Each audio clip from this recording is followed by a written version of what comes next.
All right, we're back for another Voice of All Things 1078 discussion. Here today, I got Vinland here next to me. I think I told everybody that I was gonna get Mosh, but here's the thing: there's more than one person that was on the York train, and Vinland was one of them.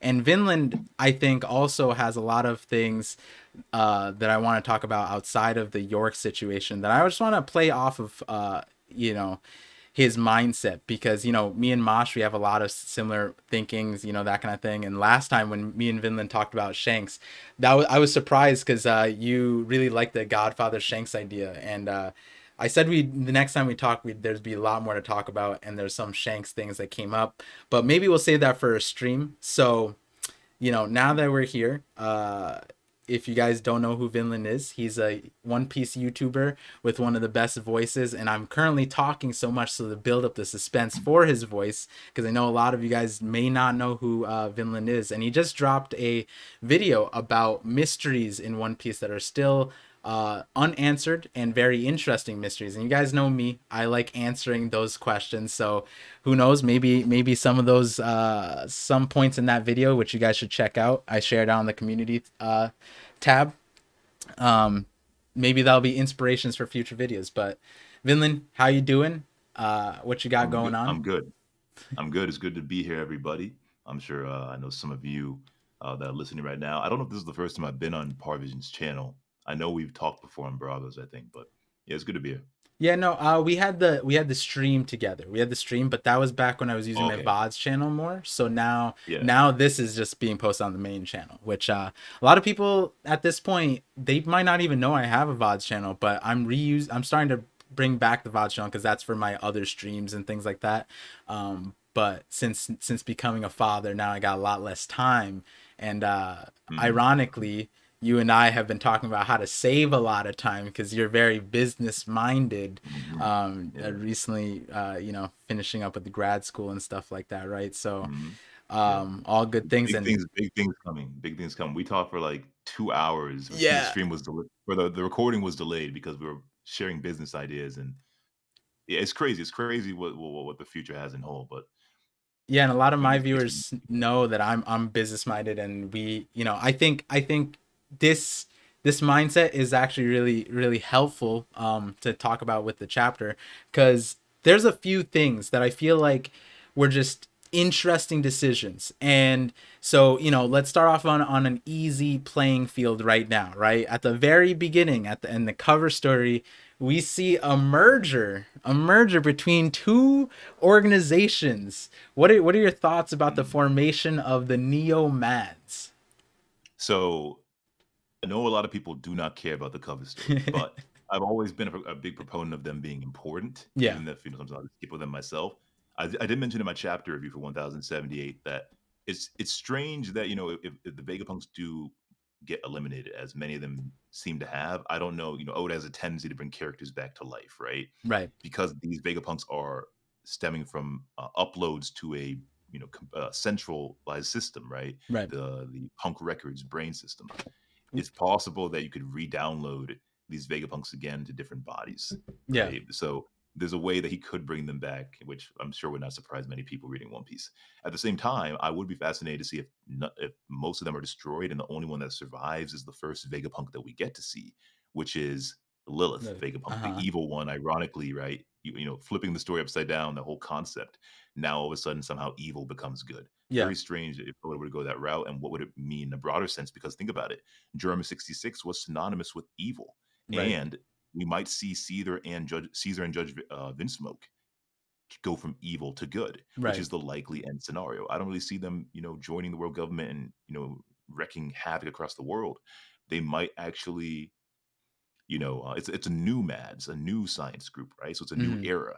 And so what kind of changes are they going to bring? And if it's possible for these evil characters to actually do some good for the world, then maybe evil Vegapunk Lilith will join them, right? Because remember, Yeah, Vegapunk used to be a part of MADS, and maybe the lone surviving Vegapunk is the first one we meet who identifies herself as Vegapunk, as if she's the real Vegapunk, which we were confused first when we realized she wasn't, right? We thought she was. We were saying, oh, Vegapunk's a woman, but now it finds out that no, she's a clone. But what if she survives and everybody else, all the other Vegapunks die? And what if Lilith ends up joining Caesar the Clown and Judge Vince Smoke and creates a new Mads organization, which I know many of us want Chopper to cure, the people of Smiles. Wano. I don't know how his dream clashes with theirs. Would Chopper ever end up leading their organization if they were reformed? Would his morality conflict with Caesar the Clown and Judge Vince Smoke? I'm not sure, but the direction I see this Neo Mads group going Hmm. is one that is what's the word for it? A counter to whoever they used to be. Unless I mean, do they want to dominate the world? We don't know. We're going to get another chapter cover for chapter 1079 that might conclude this story arc. Right? I'd be Yeah. interested in see how many more cover stories do we have of Caesar and Judge. What else are they going to do? Right? Yeah, I'm So surprised that this was still inside the Germa double six thing, but at this point now am understanding more. But I like what you said. Honestly, the Chopper direction is something that is super interesting when you think about it, because like that would, yeah, because like Chopper has negatively interacted with every single one of them, even judged to a little certain extent, right? Because he interacted with the raid suit part of it. He was there at Whole Cake Island, so there was a moment there where he understands like the deviousness of Judge, but with Caesar and Queen, let's say, right? Because a lot of people think that Queen, or not a lot of people think, it's assumed at this point that Queen is probably an impel down, if there's no reason to leave all, like you're saying, like Oda doesn't necessarily like people dead, and there's a whole slew of really, well designed characters in Impel Down that I 100% see Oda bringing them back. Queen is probably one of them. And so a lot of people went the route of saying like Neo Mads might, be a part of Impel Down 2.0, free Queen, then you get the full Mads reunion aside from Vegapunk. And the other part of it being that something with Vegapunk that's super interesting, right? When we got those cover stories of like it was a laboratory of peace, and then you see Vegapunk working with these people, and the Vegapunk that we know, not necessarily like he's above and beyond them in so many regards, but we don't know what he was like with Mads. And now with this nuance at the end of the chapter, which we'll get to, but it almost makes you wonder, how did Vegapunk even like associate with them? How did he even work with them? How did he mm, even bond with them? But you're right, like Lilith being a it's part very of him implies that yeah. that was probably the connection, right? Everybody has like a different Mhm. persona, and we see six of them with Vegapunk, and Lilith is probably the best one to work with them, aside from maybe like Atlas because Wrath. But like, in terms of evil, yeah, exactly, that's what we're looking at Yeah. with the rest I of the mean, in Mads. many ways, there's evil in all of us, Yeah, maybe, and he yeah, removed yeah, the evil part of himself that was probably contained or checked by the other aspects, right? yeah. Um, there is a question to ask as to, he's working with these guys, and we see in one cover seems contradictory where he wants world peace. He is shooting cannons with flower Flowers. pistols, right? Like petals. Yeah. And now we see that there's a part of him that wanted to be a celestial dragon, which coincidentally he was on a cover page with the Gorosei, right? And he looked greedy as hell. Like he looked. And this is the thing about Stella Vegapunk. Stella Vegapunk seems entirely clueless, and I don't see Stella as the real Vegapunk. He doesn't act like I think Vegapunk really is, because Hmm. obviously Vegapunk is should be a composite of all, right? So you can encapsulate all the Vegapunks in one. And so there's no way this can be the real Vegapunk if he doesn't have all of his true selves in him. And are we Well, ever going to get a moment? And so one of the and I know his brain's connected to the central system, but I thought that Vegapunk had said that all of them share information, but they don't share personalities. And so if Stella Vegapunk is missing his other personalities, shouldn't that be a problem? Unless Stella Vegapunk still kept pieces of the other personalities in him, but only branched out, but gave the majority of them away to create their own unique bodies. I don't know exactly how Stella Vegapunk is structured in yeah. terms of his personality. No, that is important actually, because I was gonna say what is told to us. I think it's in 1067, I believe, that he cloned his personalities, and that's what's in Mm, those things. So the way I see Stella is that he's all of them combined, but what that also means, and the business minded thing, it's like divide and conquer, right? There's an like a, what was it called, absolute benefit of I forget what the business term is, but it's uh strange though, right? Like why would he not just make other copies of himself unless he wanted them to be their own people and didn't want them to be just like him? Well, You know, that's what so we typically see in the story with. Sorry, go no, ahead. no, I think like you know the cloning himself is beneficial to him, right? Because there's a difference of having things blended in one versus having the core thing work all on its own, right? Like I Yeah, think especially as you know there's a certain part of ego, right? If you were to solo separate out your ego might be able to accomplish way more than you on your own because you are inhibited by all the other, you know, factors within you, right? But an egotistical yeah, version of you might be the best YouTuber, might be run for president or yeah, complete yeah. that Okay. invention, right? But then the wisdom Oh, and side that's of you yeah, inhibits and that that. actually explain and that actually explains maybe in terms of like Stella. So there are some things that I do think occur when you take the story too seriously. Like when we talk about powers and abilities, oh, you know, Kizaru was really made of light, all things he could do. Well, Oda's not going to go that far, right? Or like black holes or gravity or Fujitora.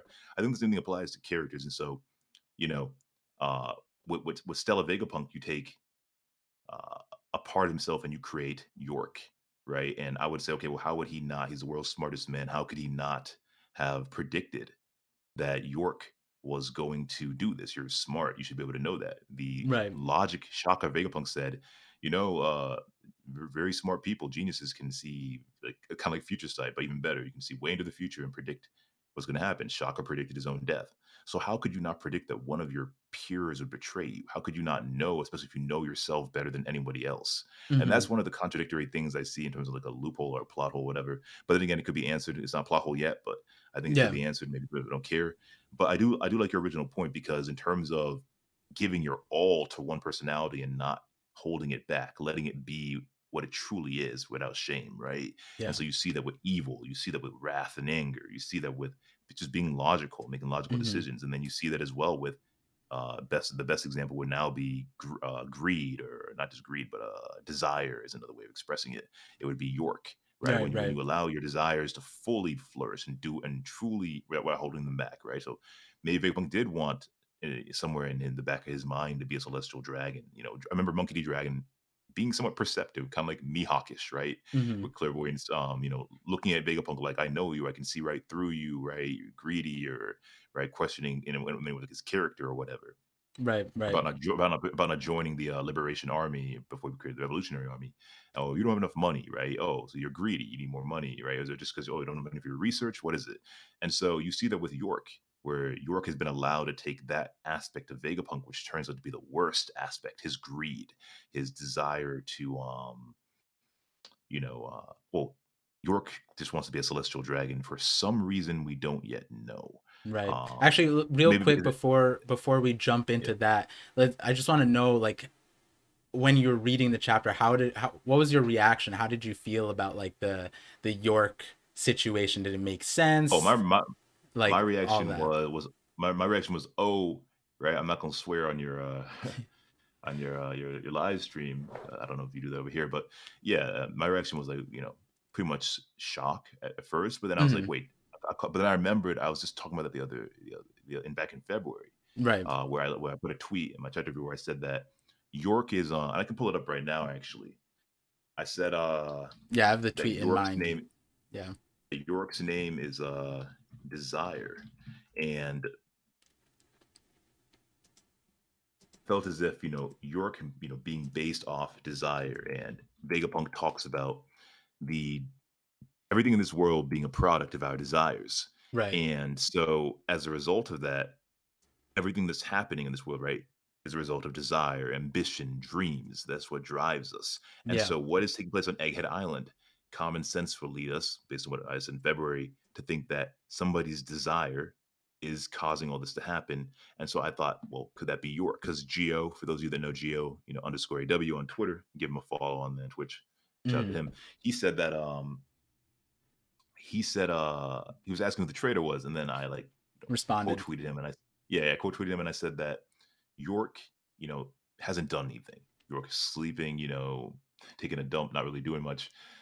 Shows no interest when you really think about it, looking back on it, in helping out despite everything that's going on. Yeah. Imagine if, you know, like imagine if we all had the reverie in real life, and there was like a terrorist attack, and we were wondering who's responsible. And Right. Parvision's just chilling, smiling, and I'm like, yo, something's not right.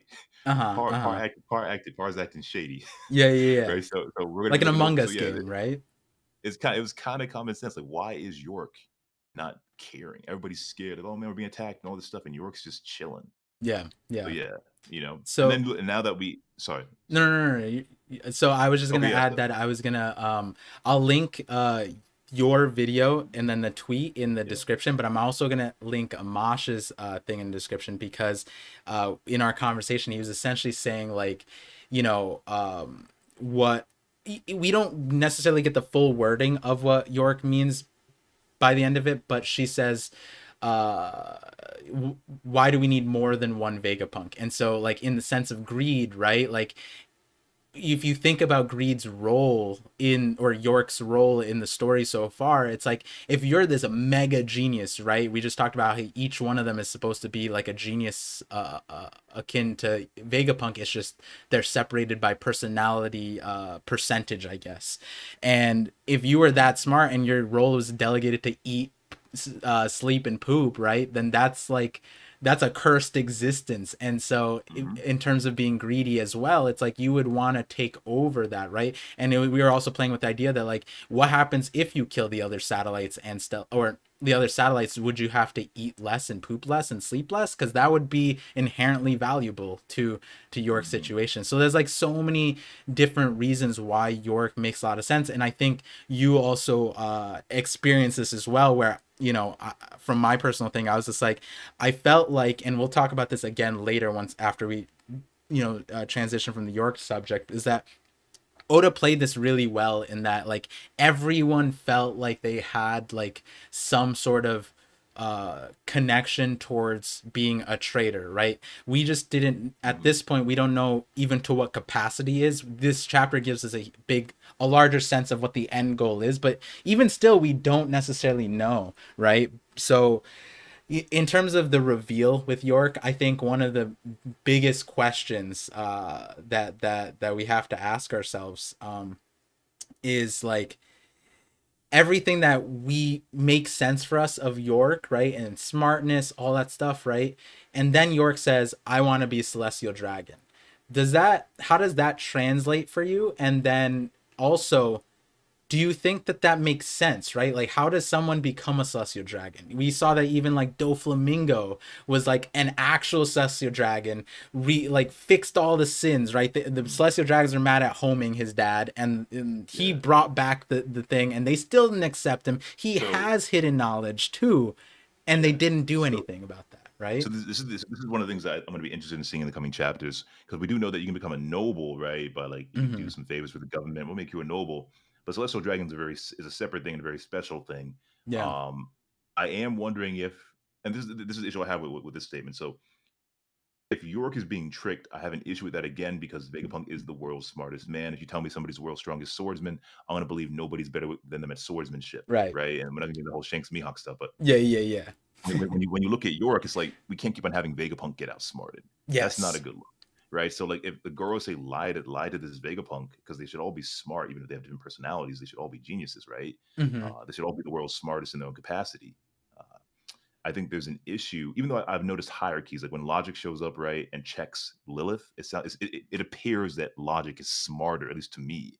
But I'm sure all of them are smart. But I remember Lilith was like, oh, you mistook Zoro and Robin. You don't realize how dangerous they are, how strong they are, right? Something that Logic has said to them, and it's like she didn't pay attention to that. So clearly, Logic was a little bit better than her, but he's logical, so he's focused on the logic. Yeah. But they're all geniuses, and so how does York get outsmarted by the Gorosei or by whoever's pulling the strings of unless Imu's a genius, but like Which is it possible, but I think yeah something that is hard, I'm on the same boat. I think one of the hardest things to do in fiction, and this is why we love Death Note and Code Geass, because the mhm, smartness of those main characters are done so well that like even as a viewer with the benefit of having the macro picture, which the in the scope of the series the character shouldn't have, they yeah still outsmart us as the viewer, right? But yeah in One Piece right now in Egghead, Yes, Vegapunk is the smartest character, but Oda did something really clever in that he was just like, when he introduced punk records and like the greatness of the invention,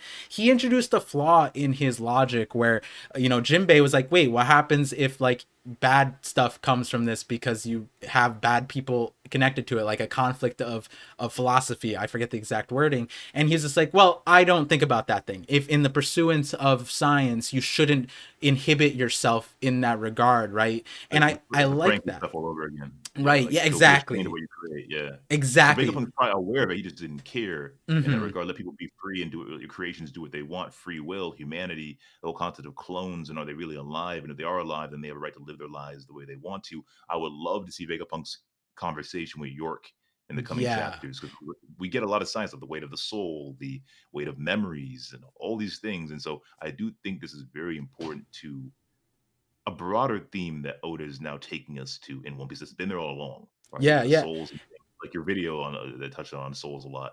I think this is very important to the series. And so like in that context, right, could it be that greed is overtaken by greed, right, or the desire, where it's like that's the flaw, that like that is why Stella is greater than all of the separate clone personalities, because they are more susceptible to their own flaws, right? A lot of people gravitate to logic, right, because you could be so logical that you don't take into account of emotions, right? And so Do people thought that that was how he become the yeah, traitor, right? So in do this do way, greed is too greedy and doesn't see how they're blinded by their greed and how it's not mm, plausible. mhm. Do all the Vegapunks have to obey Stella, or are they their own people? That is something we don't necessarily know, right? Because Like, like, going to your other point, what if York got free will? mm-hmm, And they were surprised, like, "How? Like, you're all a part of me, but I have just like the Seraphim, I have overarching command, right. but now you're acting on your own." Right? And it's like kinda like that chapter where, like, the hints at Bonnie, whatever Bonnie is, a clone or whatever, where we're gonna get more from the narrator. This narrator has been popping up all over the place. I don't know if we've ever had an arc where the narrator's constantly just jumping in, like, the narrator wants some action. Yeah, He wants to get narrator's enough getting got a pay raise right yeah. now. So, like, we saw with the Bonnie thing where, oh yeah, the world will accept you as human or whatever, right? And then that's all we got from it. And now we're getting another tease, like, oh, a big event's about to happen. Something's going on. The narrator is a little too involved. It's scaring me. Yeah, yeah. So okay, with the York situation, I think now that we had a few days to digest on it, right? Mm. Um, does the lead up into it. I think a lot of people have said like, "Oh, this was obvious, right? The previous chapter was you should have put it together and or put it together sooner." Do you feel like the lead up into this reveal, it makes a lot of sense? Have you gone back to the Yeah, chapters it and does. seen Yeah. okay, okay, and you saw like the I've seen people lines. complaining. Yeah, I've seen people complaining online about how it's unpredictable, which is nonsense. You know, I think that there are certain things that are unpredictable in terms of Gear 5 Luffy. We knew that many people said it's going to expand his rubber abilities. You can just look at how Zoans and Paramecia, whatever it is, how they Mhm, work, even Logia, affect the environment, expand your abilities. It was kind of common sense. The right. random stuff was messing with the numbers and thinking about resin and bubbles popping up everywhere, right? That was something, wow, how did you guess that if that had happened? But Right. everything else was predictable. And so I do think that there are so many things in the story, especially as we talked about off stream, that, there's people are saying that there's not that much to theorize anymore. Right. I do think there are things that you can still theorize and get right potentially, especially with so much information available to us now. Right. And just, having being so used to Otis' writing style and the most mind-blowing right discovery was how Oda flips the script and literally told us in the story that he flips things upside down, actually seeing that in his writing. Right. I love how people on Twitter have been comparing York to Doflamingo. I With the actually point out stance. chapter 781, right? Yeah, uh desire. Doflamingo desire, right? So you take the chapter 78. 1078, and then you flip the numbers up and you get 781, and then you just set the zero aside in this chapter, right? 781, called Desire. Mhm. And Duolingo, apparently, shout out to Joe and Arthur and them on Twitter and everyone else, showing how York, right, kills his so-called creator, the father, right? Stella Vegapunk, well, maybe attempts to kill him or whatever because he wants to become the original. And then you see Doflamingo kill his own father. Yeah. He wanted to return to Mary Joie and become a celestial dragon, and we see that York wants to become a celestial dragon. It's brilliant on Oda's part. I don't know how I feel about this Opie Opie no Mi stuff. I think there's certain reaches where, the idea of York creating a artificial Opie Opie no Mi is kind of as wild as creating an artificial Gomu Gomu no Mi, but I would not be surprised if there might be somebody else out there with a fake Gomu Gomu no Mi, like an evil Luffy. That would be Mm-hmm. kind of cool. Yeah. I was personally hoping that we get like, supercomputer and there's some, insane creation on the island that's locked away. Don't let it out, and Right. that's what I wanted to see. I think that robot is going to be activated this arc. I think the robot's going to wake up this arc, The and it's legendary. going to help Okay. them fight. And it's going to help them fight the Marines and the world government, just like it did when it attacked Mary Joie. But now the world government is coming to the robot, and the robot's going to fight it again. And the Gorosei member might be able to comment on it because Vegapunk has limited knowledge, but Right. the Gorosei should know about it. Yeah. And they might. I remember Vegapunk said that they don't even probably realize that that robot is there. They hid it away Yeah. on that Yeah. island. With And you have to the ask yourself the question: how did Vegapunk know that that robot was on the island? Did he select the island for a reason? Are there right. certain things on the island that were there before Vegapunk went there, such as the little egg thing, That's such as true. the robot? Right? There's things on that island. I think he chose that island for a reason, and we don't yet know why. As the same way that Onigashima is still unexplained. It's a strange island just sitting there. We still don't know what that poneglyph I think said. Right? That Wait, was was that on the Onigashima. mystery? Was that one of the mysteries in your video? The No, no, Onigashima no, thing? no. My my Oh, my mysteries were kinda well, I'm gonna make other mystery videos in the yeah, future yeah, covering yeah. different things. I was actually thinking about doing, like, specific arc mysteries, like, "Hey, these things are left unanswered, these things are dark, whatever, whatever, this crazy." I wanted to make one, for example, with Zoro and Kuina and the Yeah. stairs, right? Hmm. Whole bunch of stuff. So, The reason yeah, I why I think asked that the Onigashima one because my one of my Nami theories in the coming weeks is going to answer the Onigashima thing. What the mystery name was, I think I might have mhm, figured that out. But just going back to the Doflamingo thing, I think in the live reaction. Prior to this chapter, obviously, when people were still thinking that S Flamingo was an option, right? Very plausible one. We were talking about how it'd be crazy because then it would be like Vegapunk is S Flamingo's dad figure and yeah, Doflamingo dad figure, same thing, the parallel there. And the reason why I had the chapter title memorized is also because that's actually a core part of my elemental Haki thing. And a lot of people don't realize that there's actually two chapters that Oda named Desire, which doesn't happen often in One Piece, where you get two chapters with the same title, Desire, and the other chapter is 282. And so in my next video, I told you my next video is elemental Haki. mhm, I'm going to be showing what that desire thing means, and I'm actually going to connect it back to this character, which is I think when we sit mhm. back and we look at how Oh, Oda. I know where this is going. I'm trying to tap into your mind part before hold on to your thoughts. I don't wanna interrupt your ideas. Hold on to that. Yeah, yeah. Just tell your audience real quick, sneak preview, my assumption, and let me know if I'm right Uh-huh. in the future comments, say Vinland was wrong, always wrong, or whatever. Uh-huh. But, desire, uh, your desires cause you to do things, right? Give you ambition. I desire this, I have a dream, I'm gonna pursue it. Pirate King, I'm gonna pursue it. Uh-huh. Will, desire, Mm-hmm. right? Our desires create this world, but so does our will. Do you have can you will it into reality? Right. Right? Can your desire make something be blossomed into reality? And so you desire, you will a flame into existence. So you right desire this or that, right? The people looking at the moon, and then somehow that creates the electricity, although I think that might be tied to the different races, minks, right? But then you're the fishmen in the water, Mm-hmm. bending the water. Is that will? Is will influencing the world? Everything in this world is due to desire.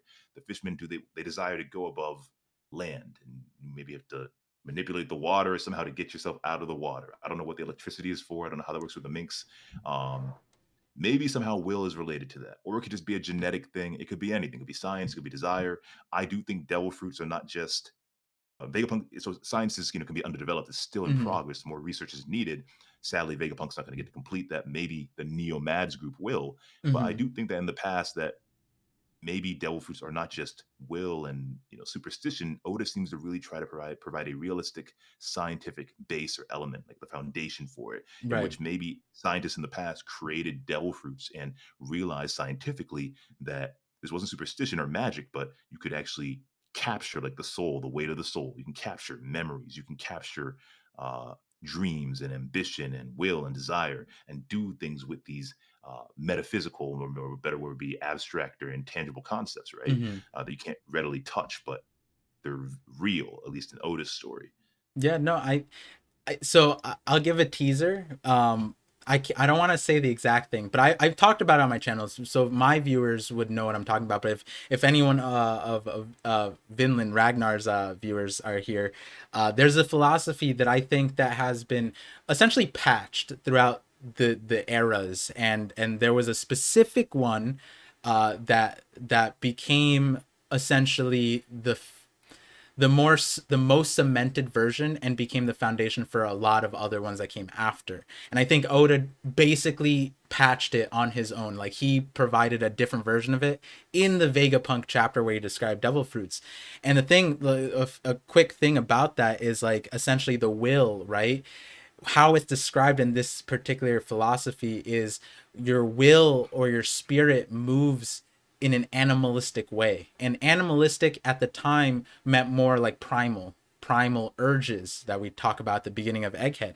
And specifically in the two chapters about desire, there's a bunch of common things that I'll go over in that video, but the main things are there's electricity in both. So 282 is with an L, and he does something very specific. And then in 781, which is Doflamingo, we also see Law pull out Gamma Knife. Not for the first time, but he does it multiple times. This electric move that the naming scheme is so interesting. I've talked about several times. And so there's like a connection between what Doflamingo and Enel are doing, and then also what Law and Luffy are doing in those respective chapters. And I think it plays very well to the concept of desire. And so, coming back to where we were before, Ragnar, you weren't wrong. You weren't wrong with how you connected because, and for a lot of people who don't know, Oh. you shouted out my elemental Haki theory in your two videos ago, the one about this chapter, I believe. Yeah, yeah. And a lot of people didn't realize in Jay's Reverie, you and I and Cole were going back and forth on elemental Haki for Yeah, like yeah, an hour yeah. at like in the 7th hour or 8th hour, I believe. And it was a great conversation that helped me build up more for this. But there was something that you want to add? Yeah, so you just sparked another idea. So while I had pushback for the Opie Opie no Mate idea, when you Yeah. combine it with desire and you remind me of Doflamingo, he desired the Opie Opie no Mi for a broader dream. I know through the reveal things that Stella's going to eat um, the original Vegapunk, which is a cool idea because he's an apple on his head. Mm-hmm. Eat the apple. So like forbidden fruit of knowledge, right? Eat the knowledge. Vegapunk is smart too, so Yeah. that's an interesting way to think about it. But the same way that Doflamingo wanted Law's devil fruit, right?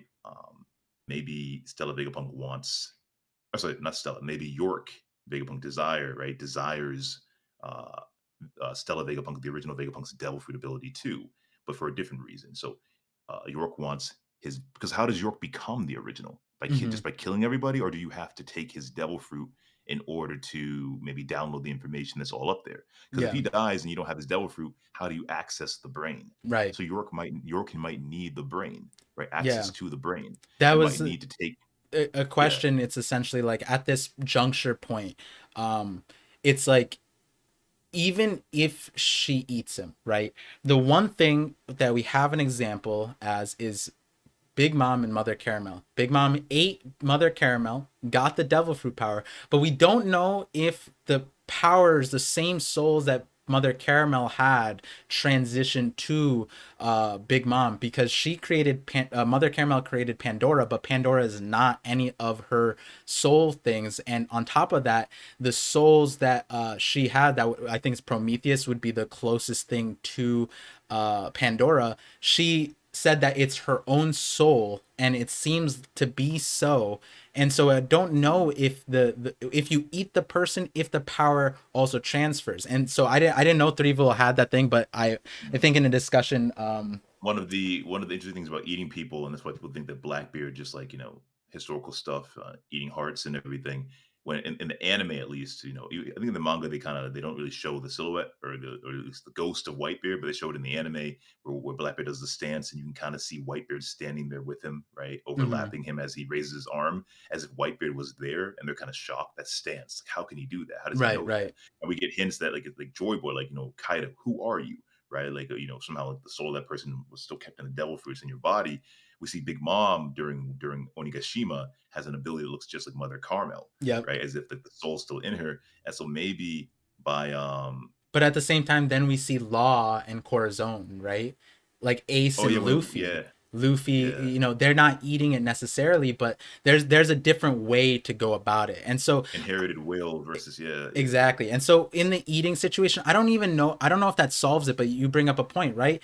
If she wants to become the Vegapunk, I've come to the conclusion, and a personal conclusion, that if she kills Vegapunk, I think that she all the satellites are sentient on their own and they don't just like disconnect. I don't think that's the case, but you're right. They lose the Punk records because it's tied to Mm. him. The fruit would then transfer. So maybe she's on like Caesar. He was able to essentially not force but manufacture a way where the fruit would recycle within his own means. Maybe York has that. Maybe another way to look at it is maybe York there, that's the reason why York hasn't killed Stella yet. Maybe she has to keep him alive to a certain capacity. And so that's where I was going to raise the question, where it's like, what are the ways that that's a thing, right? And Mm. there's some, you know, we don't, I don't remember where Sugar is, Sugar from the Don Quixote family, but like if she went to Impel Down as well, then maybe she has the green blood for that, and that's a crazier Mm. connection, because then you can keep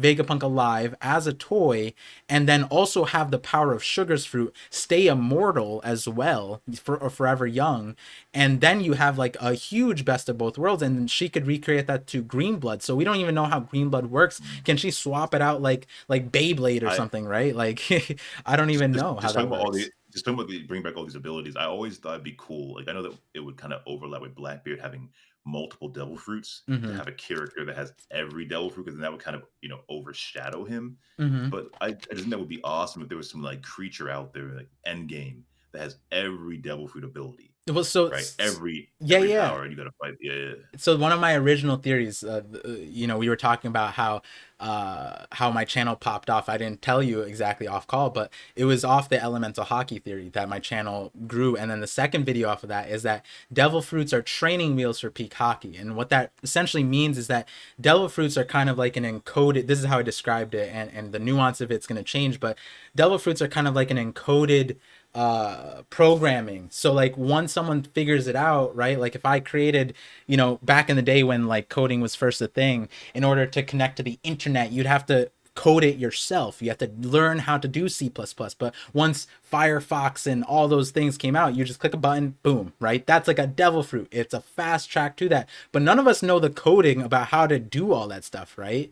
And so to complete the analogy, Haki would be like knowing coding, and then devil fruits are like software programs, or you just click on it fast, right? But that doesn't mean you have Haki, right? Which is why we see so many times in the story where it's like we get the natural reaction of like, oh, this person's not good at Haki because they relied on their devil fruit. That's why, right? And so in that line of context, what I was saying, I forget which video it was. I think it's the video where I was saying, kid has bad Haki, or kid sucks at Haki, and I give a reasoning why.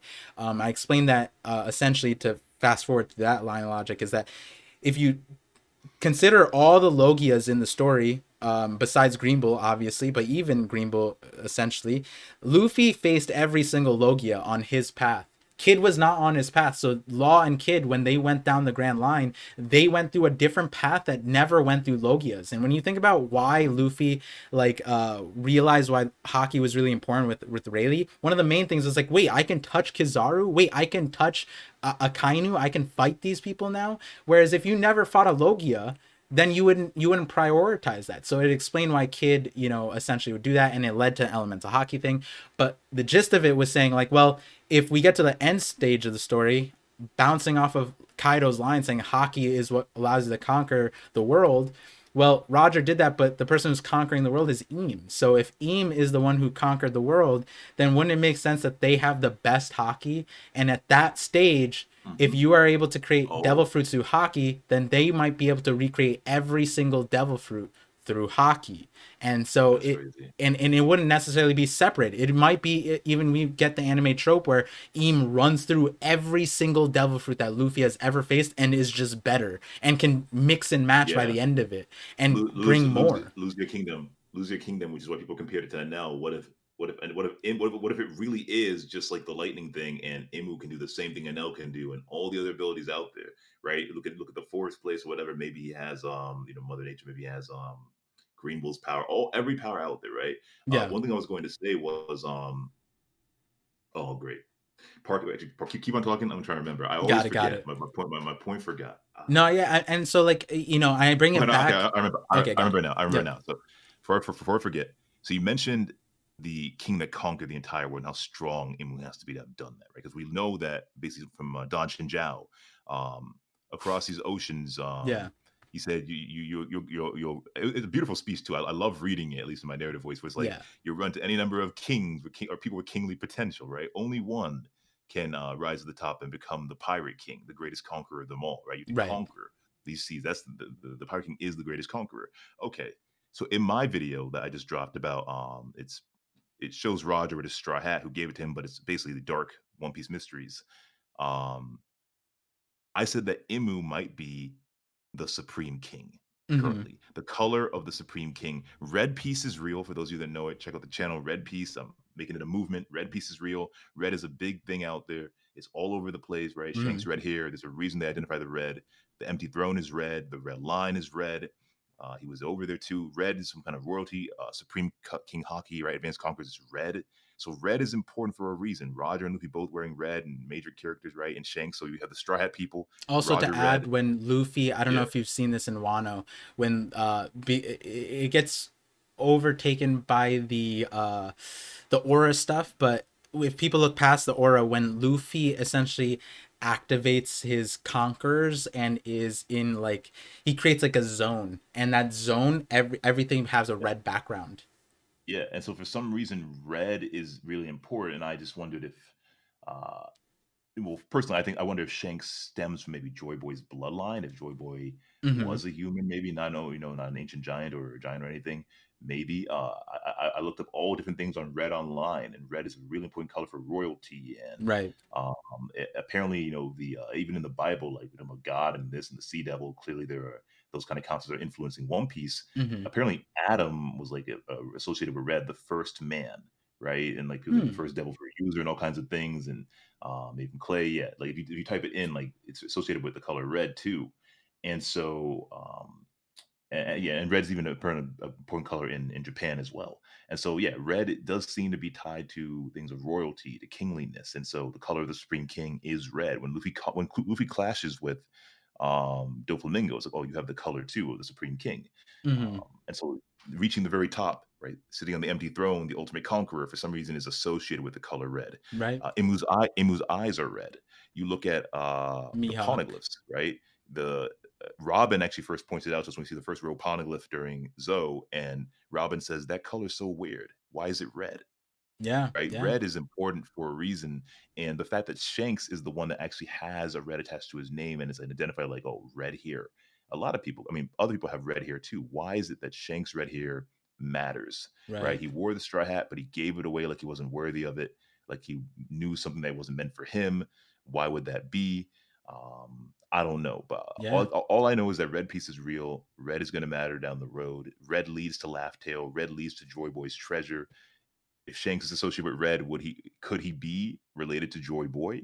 Maybe. I mean, Yeah. Joy No, Boy has I people that people inherit your will, but there are people that also are blood descendants of you. And if shouldn't Joy Boy have children? People that are his family, right? Like, is there someone out there that does they welcome Shanks into some people think that he might be a Gorosei's son. I know that Joe Three Skull popularized that idea on Twitter, but is it possible that it's because it's you?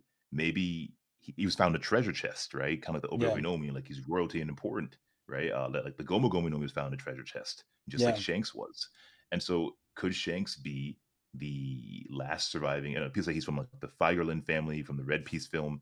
But another idea that I really like is if Shanks was a descendant of Joy Boy, the one that deserved to sit on the empty throne. I think that would be awesome. But because he's a pirate like Roger, raised by him, kidnapped, never, kind of like when you're adopted an orphan. Say you're the king of some country and your son was stolen during a war and you lost him and you started a whole new family. And then Yeah. one day your son returns, but he's been living a life as a nomad and as a Viking. He's not cultured in any way, right? With the sensibilities of nobles or anything. He's been living like a wild man out there. Which is But he interesting comes about back. Shanks, right? Because like Yeah. he said that to Whitebeard that he had his hometown. Like it's such an interesting thing. I also brought that up recently. I know Tekking has as well, where it's like the nuance of that is so interesting because he was with Roger, but then he said he like is the place where he grew up, and that's like really odd to me. But he's a baby. Yeah, how'd he grow up there? Yeah, and then the red Dog hair thing, Alley? I completely I I've been playing with this idea. People who watch my streams know last year I put out this idea because the thing is like red-headedness is such a Mhm, interesting thing in our world too, mhm. especially when it comes to lineage, especially when it comes to its origin and how it proliferated throughout the world.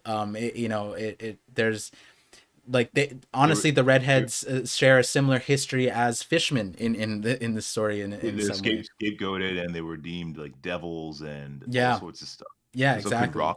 Rocks have had red hair as well? Maybe they saw him as a devil, Yeah, right? yeah. Who pirates possible? When you were saying the red thing too, I was looking at the Vegapunk picture and I was like, if that the apple's gonna be red too, so it's like, I mean, is that Yeah. like playing into the thing? Like I have a thing on like the white stuff, which obviously makes sense because Japan puts white as like the holy thing. That's why white is like that, Mhm. and seen that way. That's why like Yama, the mountain god, is a white boar, right? Luffy, Gear Yeah. 5, white, deity, and but White the red Warrior and then thing. Blackbeard. Yeah, Yeah. the red thing is interesting because I've noticed it, but like when you put in that perspective, that's super interesting. And I'm not almost curious now because we don't have the coloration for the satellites in the Rings, manga, yeah, yeah. but in the anime, I wonder if like they're gonna make like York green or not green, red or something like that to hint at that, to add that extra layer of hinting the celestial dragon stuff because Mhm. celestial dragons are white, but then like you said, like Eam could have like a red thematic. We wouldn't even know when they already have the red Yeah. eyes, so I wouldn't be surprised. That's super The interesting. yeah. Hmm. Um, yeah, Hmm.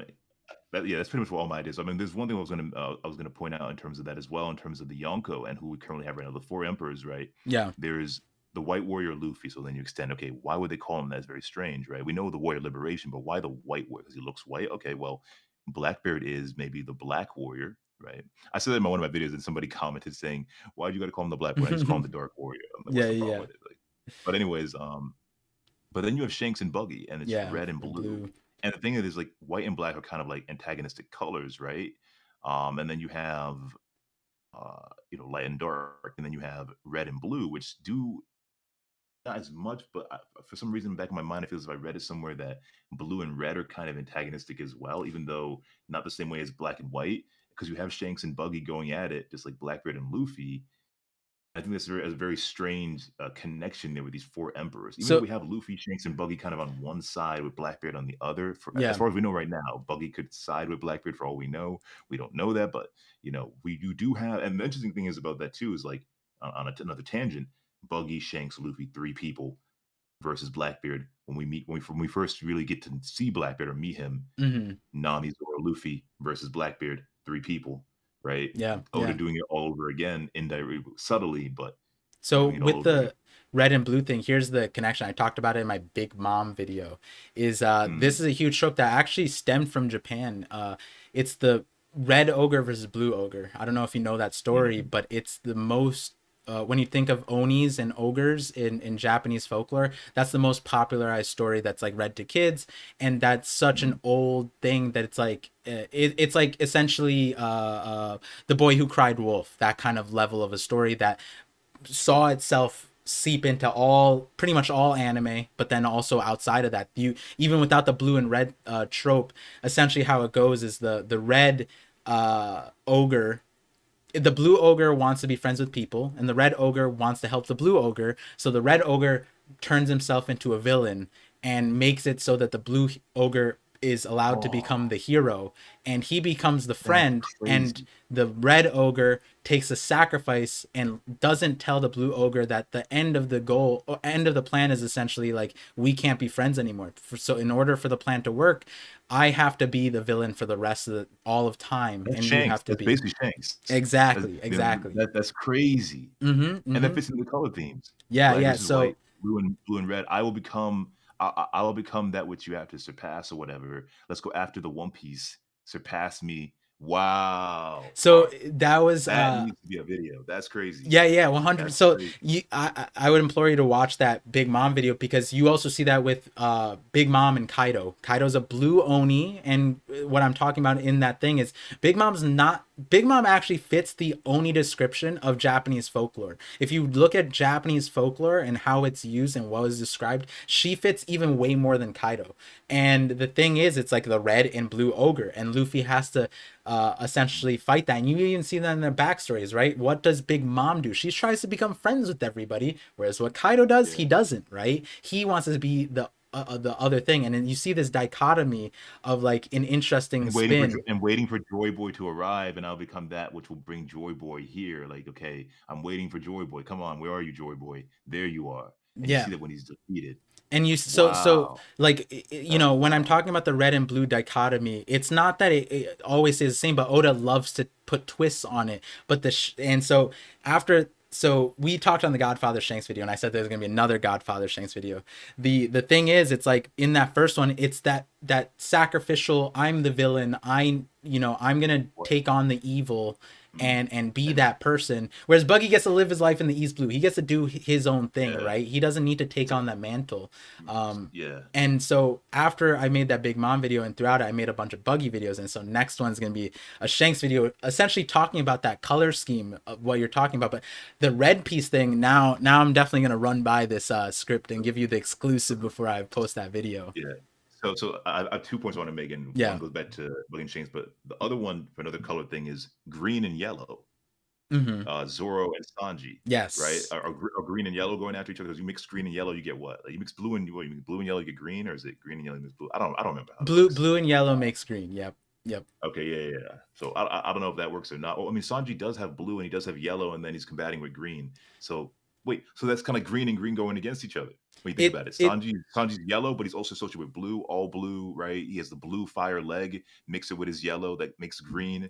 Zoro's green, Moss said you have green and green, right? The rivalry that they each have against each other in a way. and that is the beauty of the elemental Haki theory, which I'm gonna tie it back to the chapter so we can bring into the themes of the discussion, right? Where it's The like colors of hockey. the not Yeah. just the colors Haki, but the thing in that philosophy that I'm citing is there's colors to the emotions, right? And the thing is there's Mm, 6 foundational ones, and from there come everything else, where it's like curiosity and courage and all those things, and those are the blending of those colors, those primary 6 of those things. And those 6 don't have essentially colors on their own, but some of them do, right? And so even in this chapter, Sanji said the power of love, and that is one yeah. that is talked about in that discussion. So It reminds me of Garp, yeah, when he says the fist of love. right, and so like how those colors mix, like Oda does play really heavy with that color theory, where it's like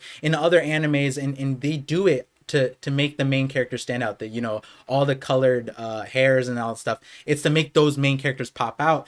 But they also play archetypes of certain characters. And you see a white haired character, you're like, oh, that's a super smart guy, that's a super like a mentor guy, that's someone who's suffered a tragedy, whatever. Red is super aggressive, blue is super timid. Like those archetypes are there, but then Oda also plays on that a little bit. Like you look at Niji, for example, in the Vinsmokes, he's not the typical blue hair archetype, but he's like a main character blue hair archetype. And then like you see a very different dichotomy of how Oda uses the color scheme, even like with the Kurozumi, the pink hair, right? Pink hair is like, the soft, timid girl. And then you see Orochi has that, right?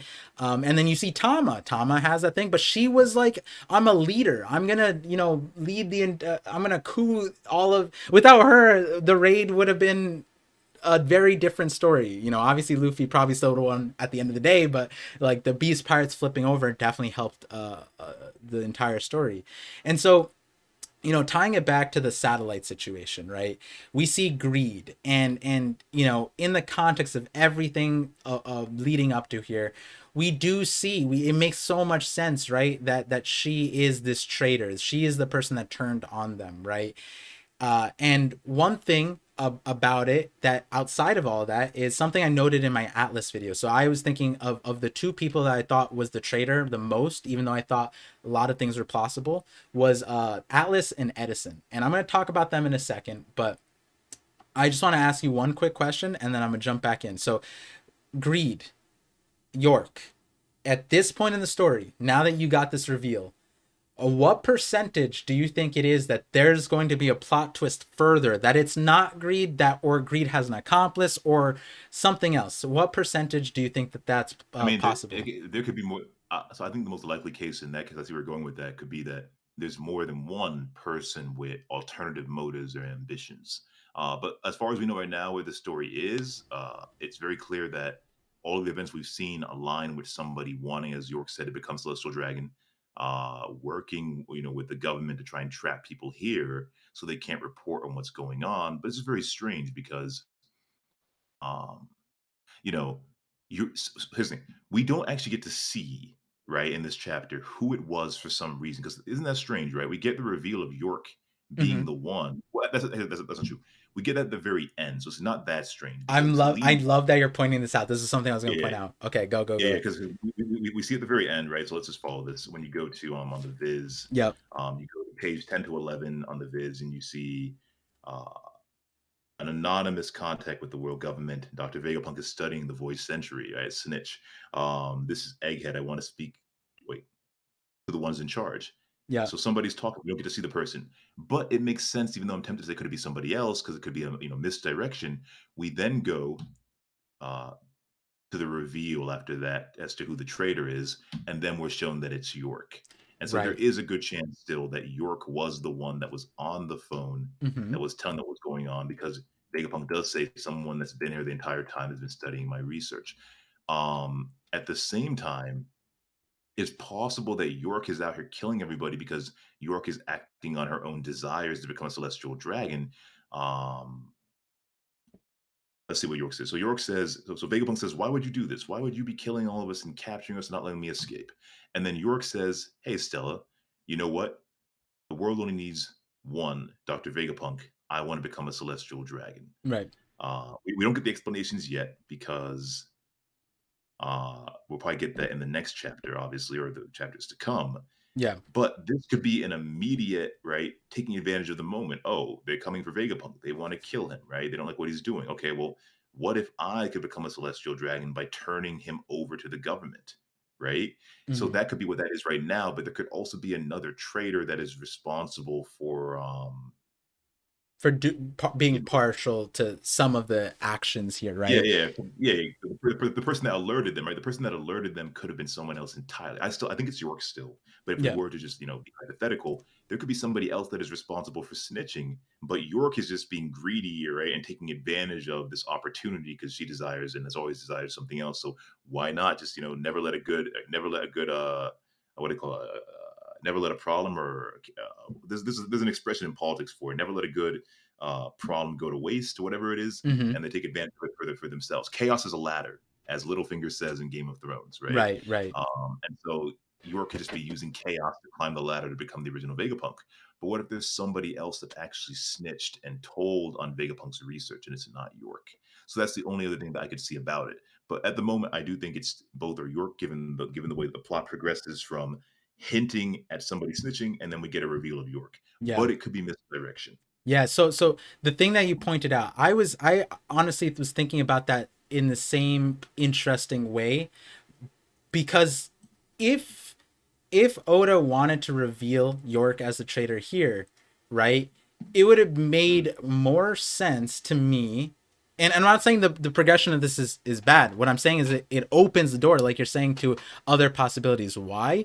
Because if York was going to be revealed here, you could have had this York scene, and then have the narrator box progression and not have it blacked out and just show York doing it. Why do it in this way? And it's like, yeah, sure, you're building up the suspense, but if you're going to reveal it by the end of the chapter anyways, it's like that suspense isn't the same thing as what he does at like break weeks, for example, right? Where he shows you Mhm. something, has you question it for an entire week, a break week, 2 weeks, and then you're thinking about it, right? Versus this one, that suspense is building up, sure, and maybe it's for the anime, cool, but like something that's interesting, and I think you paused on it, was the OP scans translated the narrator box as I'm calling from Egghead. So to read it out to the viewers, this is what the OP scans reader got. At the very beginning of the narrator box, it says, "This was the day before the famous Egghead moment, but this story began 3 months ago." And then it shows the conversation. "I'm speaking from Egghead Island." And then later on, when they respond back, they said, "I'm speaking from Egghead. From Egghead." That's what OP scans translated. I read TCB, and TCB said, "This is Egghead," both times. And it's super interesting because at no point do Oh, they say Dr. Vegapunk, but in the Viz, one of the times, the first one says, "I'm calling from Egghead." That's the first call, okay, right? yeah, yeah, Later on, it says, yeah. "This is Egghead." And I know in your So here's so video, you like the mhm. idea, but like, could this possibly be the so opening so where yeah, this is the the AI? computer, the AI itself, yeah, and that's what I really would love for it to be. Punk Records is the actual trader, whereas York's is taking advantage of the opportunity. That would be awesome. I think that would be Because great if you think because about it, right? If yeah, if you yeah. think about Oh, it, in and there is an explanation here, but like, if you think about it this way, York's mhm. goal of being the only Vegapunk, why is any of this plan really necessary? Couldn't she have done all of this without any intervention? And then, like, we don't know how she's gonna ascend to the celestial dragon status, right? Like, So because so York, when what's his face, Saint J Garcia is on his way, he said, "I met Vegapunk prior," and it's like very sad, but he's not talking about like any kind of like ulterior motive, right? He's not talking about anything yeah, else besides of like, "Oh yeah, like Vegapunk, like we're gonna go there and be friends or whatever," right? Which would make sense if that's what they talked about in these calls. But if it's not that, and let's say in this hypothetical, York had these plans, and I think, just to give it to the viewers, I am fully fine with York being the traitor, right? But like mhm, Ragnar Vinland was saying, was like, we don't have the explanation of any of the behind the scenes motive, the execution of it, whether they have accomplished or not, the discussion, whether it's Celestial Dragon discussion. We don't have any of that right now, and so this part is really interesting because right now she could have done all of that without any intervention. And it could be that if Egghead is the person calling the Gorosei, it was trying to intervene in York trying to kill the Stella, right? It could have been that Egghead plotted this. The AI was like, "Okay, how do we save it?" Right? It couldn't possibly predict that Luffy would come here, because if Luffy was coming here, then boom, like you wouldn't need as much help. But in the grand scheme of things, like, hey, like, let's bring the Seraphims back, let's do all this stuff, and then the traitor will come out, and then boom, yeah. the So York's plan is foiled, right? It's interesting because when so in you terms think of about it right now, all the Marines coming, CP0, Kizaru, that almost makes his plan much harder unless there's the way yeah, out of it, right? and it comes down to the original point again that you were asking about, you know, how are they offering to make, how exactly do they offer to make York a celestial dragon? How is that possible? Are they lying to York just so it's okay, thank you for doing this, and then they kill him too, because the government always lies, right? Oh yeah, we'll give you some money, we'll help you out, and then they just take you out as well. Or well, here's the thing. So in terms of semantics and the words that are being used, I do recall from other series or real life stuff where you work maybe if you in the military or you work for the government. You say, "Oh, yeah, this is HQ," right? So people say this is headquarters, this is HQ. Doesn't necessarily mean that it's a machine that is saying that is identifying itself as headquarters, right? Yeah. It's not like this thing. Okay, this is Punk Records, right? No, this is Egghead, which is where they're located. Yeah. And people do at times identify themselves based on their base of operations Mm-hmm. because Mm-hmm. you might not always know them personally. Right. Identifying as the same, this is York, even though York apparently has been, as Vegapunk admits, to meet the celestial dragons. And I think Vegapunk even says that in the chapter, right? Like, did you do this because, was this at all related to, after you went to Mary Joie with me, and maybe the others went as well, and maybe for some reason only York came, right? Who knows why they went there? And they got to Mm. meet the Gorosei. And then he says, "Well, didn't you see them as terrible people? Why would you want to be like them?" Well, maybe it's because they get to have whatever they want, and York wants to have whatever York wants, and that's only possible if York becomes a Celestial Dragon. Right. And so it's kind of having access to greater funds, greater money for more research, which is probably why we saw Vegapunk on the cover page, because Vegapunk might have wanted more money and more funds and more research. And this is one of the ways of even getting even more than that by becoming a Celestial Dragon, because they pretty much live with impunity, right? They Mm-hmm. can do all sorts of terrible things to women, to slaves, to anything, and nothing happens to them, Right. Right. unless another celestial dragon puts them in their place. And Yeah, and so, so with the York situation too, right? In terms of sending, you know, like I completely this is Egghead thing. If it were that, if that's the case, that's wordplay, right? I'm calling from yeah, Egghead, the first one, that would make sense. But then after a few conversations, this is Egghead. Like if that's your code name, that's very vague, right? They wouldn't know who yeah, Egghead is because there's lots of people on Egghead, right?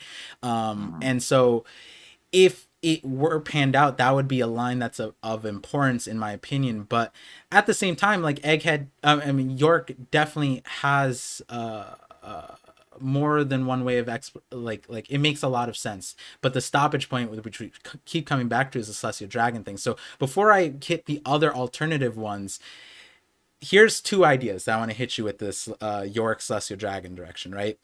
So one idea, and this is a meme idea, but like this is kind of like the only kind of logical thing. It's like not logical, I wouldn't say that, but it's like we saw Doflamingo fail to reascend, right? And Stelly was like King Stelly said like, oh, talking to Garp like, I want to become a Celestial Dragon. Can you put a good word in for me? He's talking to the people of Eam or of the Gorosei, and is like, you know, drooling over the idea. It implies that there's some way to ascend, but like not necessarily. And then we see like Cobra you essentially is a Celestial Dragon in name, but not in position and in history at the time. But from lineage, yeah, technically he should be a Celestial Dragon, but he's apparently killed, right? We don't know the context of that. And so York wanting to ascend, like I was talking to Sai, me and Sai talk every week, and he was saying like, is it that like York is gonna marry like into the thing? Like, is that could be a way, but like even that's weird. And so that's one idea. But then the other idea that I'm thinking about is if we were to eliminate punk records from being a part of this, and York's entire plan, and this is all York, which I completely see. Just reiterating for the viewers, and it could be that the plot line is I'm bringing, I need to elevate the matter so much so that the a Gorosei member comes here, so then I can then take over a Gorosei member's body. I can recreate them. I can download my body into their body, and then I can masquerade as a Gorosei member. And I was thinking maybe that's the reason why Saint J. Garcia is here. Maybe that's the 9,000 IQ chess play of sabotaging what seems to be your own plan of elevating the Cypher Pole to come. And then what we see is even before Luffy was mentioned, the Gorosei member was coming. So if that was their plan entirely, it could be that York plans on kidnapping the Gorosei member and becoming the Gorosei member. And that'd be a crazy way of then becoming a Celestial Dragon. How do you see that? mm. I think that's insane. Yeah, like switching. Well, the theory that I think maybe you're presenting, and then I think others say is like, taking over somebody else's body, or replacing them, or at least being elevated. Any of those ideas, I think, is pretty wild. I, I find it hard to believe that York is so important that York is going to be elevated like that. Mm-hmm, I mean, mm-hmm. having a Vegapunk having a Gorosei member that assumes the intelligence of Vegapunk would be crazy, because Yeah. then the government would have Vegapunk under their personal, well, not control, but truly aligned with them, now working for them instead of potentially sabotaging them in coordination with Monkey D. Dragon. So Mm-hmm. Yeah, no, and yeah. so something I think Sai also brought up, I forget if it was him or someone else, but it was that if Lilith joined Neo Mads, for example, and it was a survivor, and then Yorick left the Celestial Dragon, that's kind of like a balancing act, right? You have Mhm. one Vegapunk joining one side, another Oh, Vegapunk joining the yeah, other yeah, side, and yeah. then it balance off. What you're saying is like that would be insane, but it wouldn't be as Mhm. insane if we kept multiples, right? And we don't know to a certain Yeah. extent because if the Stella has to live, we don't And understand yeah, that context. Where does that Stella go? Maybe the mhm. final fight, not the and final I fight, but a fight is to return, so bring back the Stella, right?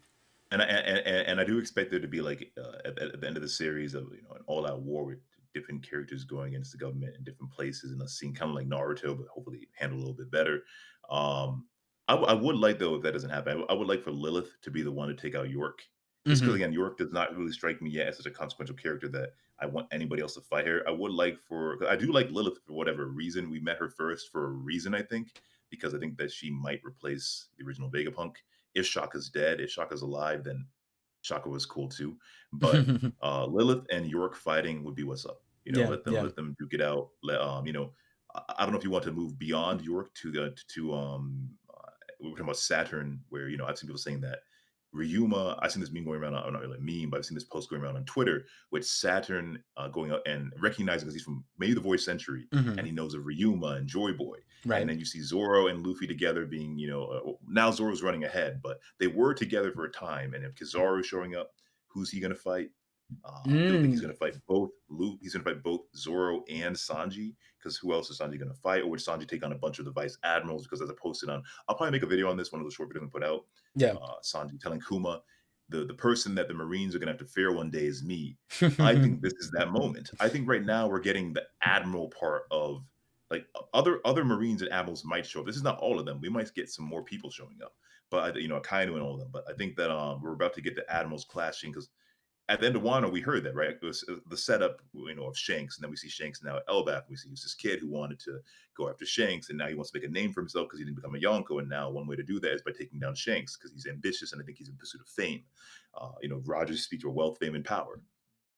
Um, and so in this case, we also saw the end of Wano, Akainu saying, "No matter who gets in my way, right? After learning about Sabo and the revolutionaries, I'll take every single one of them out, right?" So Dragon and Akainu might be going at it real soon, and we'll finally get to understand why they hate each other. That leaves Saturn and Kizaru. People think that Dragon might take on Saturn if Akainu doesn't show up. Right, right. Kizaru might take on Sanji finally because they've been parallel for a while. Right, speed is weight. Yep. Sanji's fast as hell now, but probably not as fast as Kizaru is. So we'll see what happens. He Mm-hmm. might say, Mm-hmm. "Oh, too slow," right? He might say, "Oh, you're fast." Yeah. Imagine Kizaru for the first time acknowledging somebody's speed, right? What a Yeah, that'd hype be moment cool for Sanji, for sure. but also at the same time, he's a swordsman. He was duking out with Rayleigh, Mm-hmm. right? So he's clearly maybe the best swordsman in the Marines or whatever. Yeah. And I would love to see him take on Zoro, right? Zoro's fought a lot of different swordsmen before. He never got to fight Hakuba, who's a speed swordsman. Film Red showcases Shanks apparently as a speed swordsman. I don't think Zoro's ever fought somebody that has been ridiculously fast with a blade. And so I Yeah. would love to see if Zoro can keep up the same way because this Zoro's portrayed as the next coming of Rayleigh or and Mihawk as well. It's Mm-hmm. parallels to each. I Yeah. would love to And then see how. Sabaody would get repaired because I would Yeah, like yeah, yeah. Kizaru Zoru because the rerun of that But scene. so do you think that Zoro right now is stronger than Rayleigh, or do you think that Rayleigh is still stronger than Zoro? That's a tough one. That is a tough one. I think considering what he said about Blackbeard, I think that Zoro and current Rayleigh might actually be relative rather than as big of a difference as we So think. But so like Rayleigh so probably could put out a huge amount of power in a single go. It yeah. might be that stamina diff that everyone talks about. So do you think that Zoro, the way he is now, could low diff if he's using advanced conquerors the same way Rayleigh did? See, Rayleigh low diffed Gear 4 Luffy with a punch. He just punched. He didn't do anything, and he knocked. And I know it's a filler scene. I think, right? I don't know if that's actually. I don't remember actually being Yeah, in yeah, that wasn't the in the manga. manga, but Yeah. So, but that's accurate.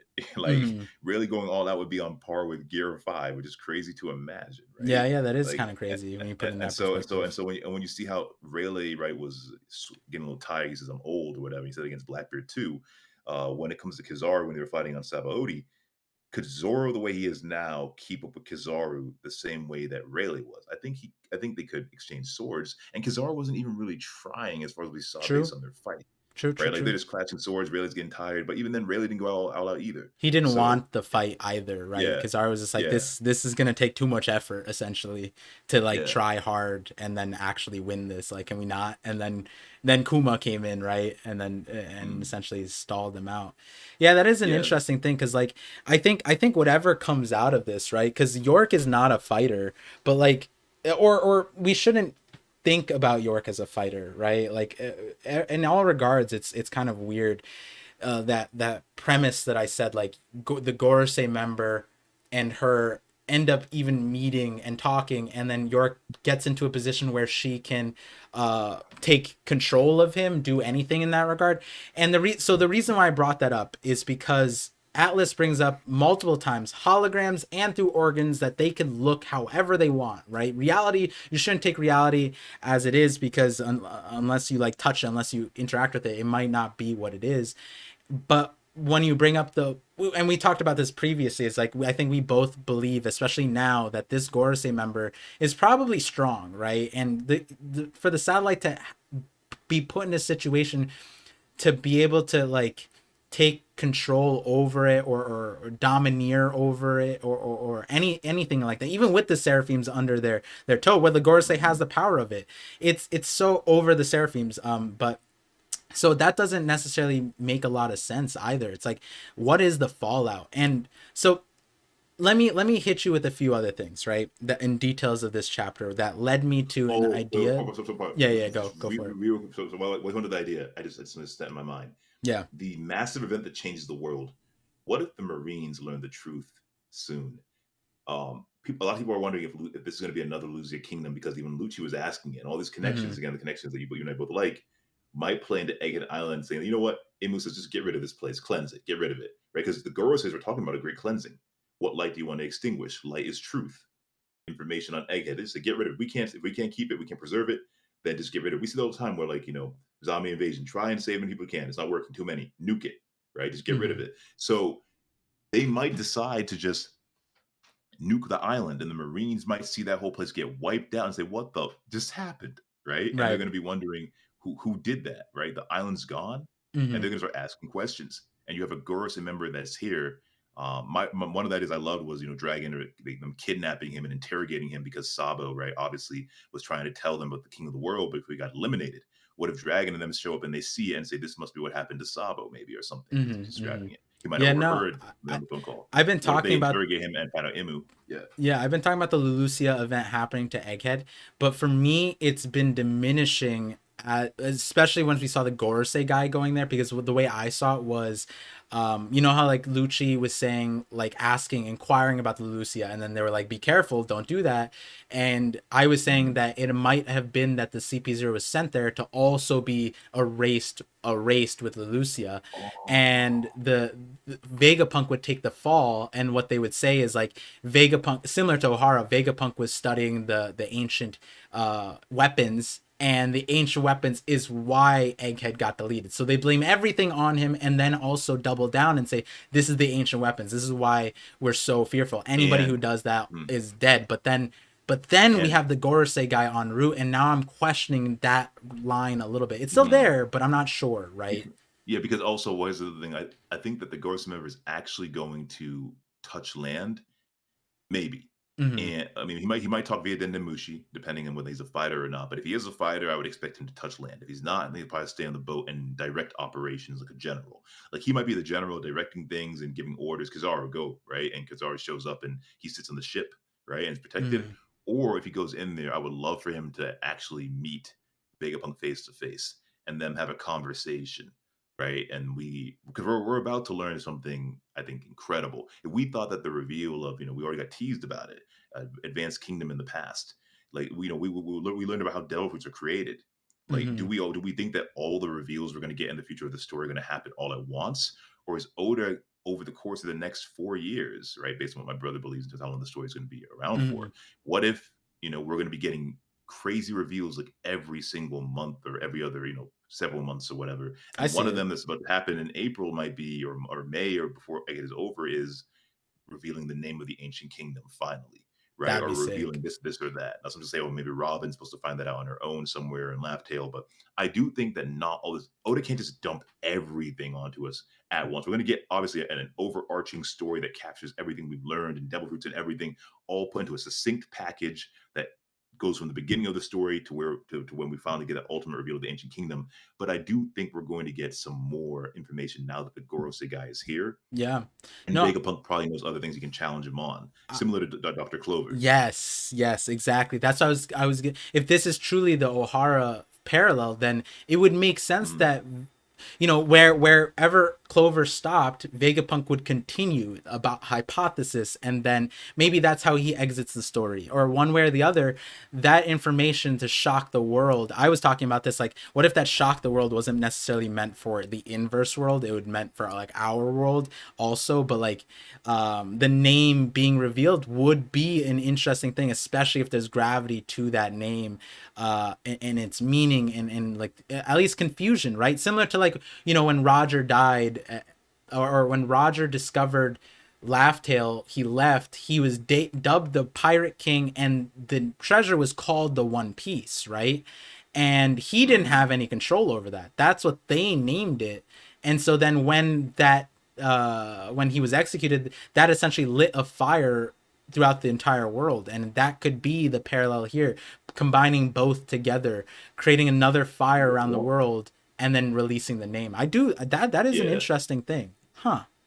The One Piece is such an interesting name because it sounds like a puzzle piece, right? And a piece that's missing on a board. And Yeah, it's almost as if the government names it the one piece that we've been trying to find, the one piece that we need to achieve something. That one thing that we've been looking for, right? Roger found it, that treasure, and maybe Imu's been after it. You think of the Tequila Wolf Bridge, and a bridge to nowhere. Like what way are you trying to connections again? Like you're trying to right, reach something on land. It's almost as if there's an island out there that you're trying to create a permanent bridge to, so you never lose your access to it again. Because right. again, that final island of Rogers, apparently you can't just get to it. Mm-hmm. You need the poneglyphs. But what if you created a bridge to that island so you could always get there? So that no matter what, you would never need the poneglyphs again. You could always just take the island, or you could just get on that bridge, right? Drive down it, sail, whatever, travel down a horseback, whatever it is, and you would always have access to where this island is without having to need to find it again.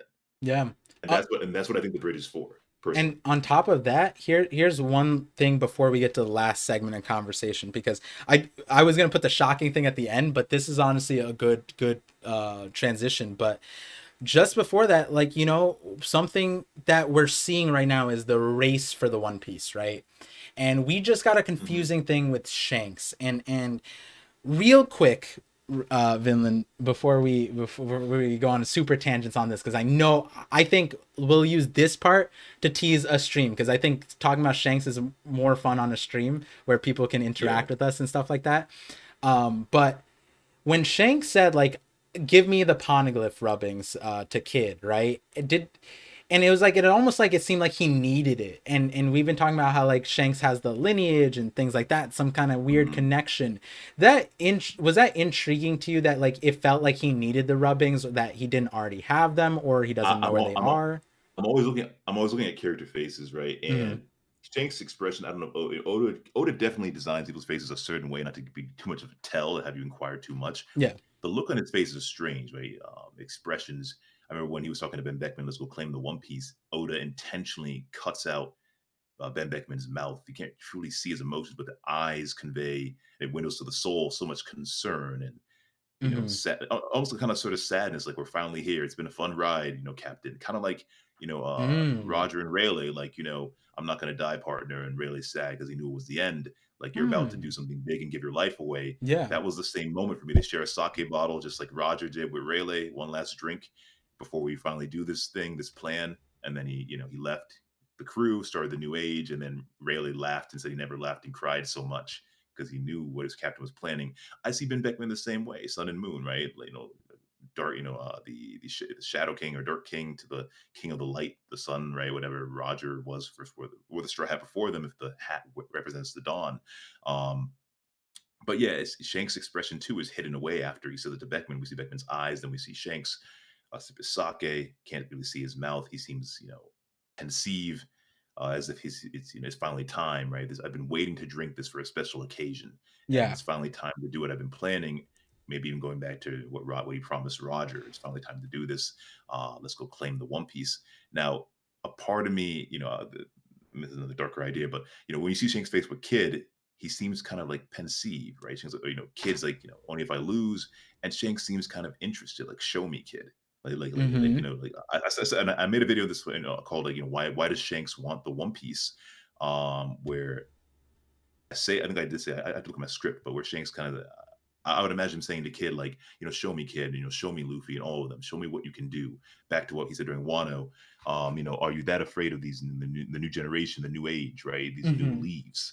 He Yeah. seems to be interested in people surpassing him, as if he's not truly wanting it, but in many ways he wants to see whether or not they're worthy of it. Okay, so you reach the stage now. Let's see if you can take me on. You beat Kaido, now come for me.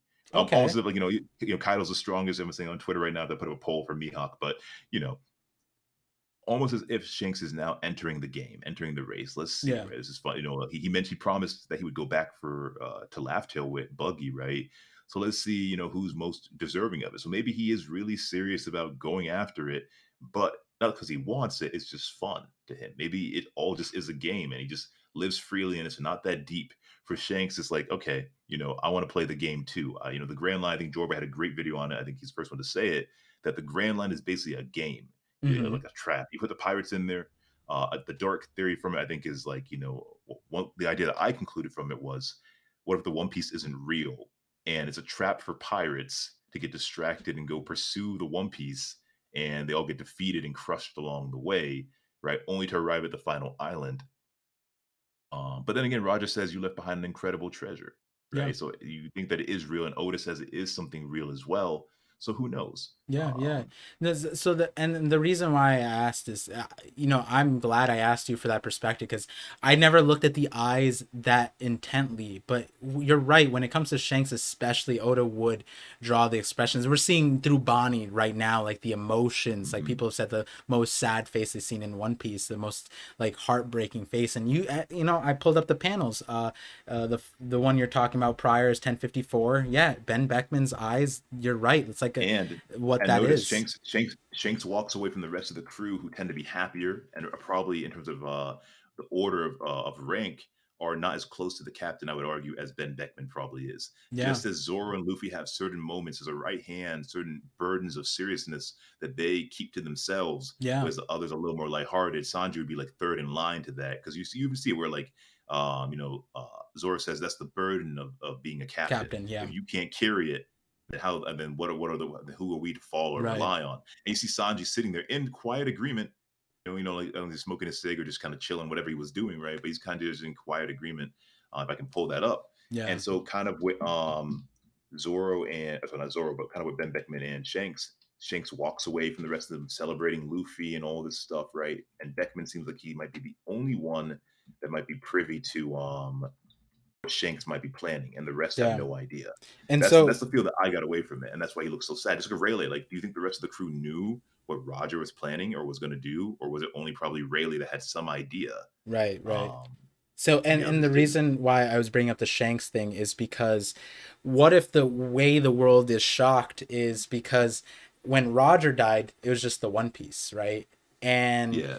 but what if, you know several people know now, but more than most, Vegapunk probably knows. It's like the poneglyphs are the way to the One Piece, right? That would be a thing to shock the world, because they're scattered. It's not like the Marines have been confiscating all of them. We don't even know if they confiscated the one on O'Hara, honestly.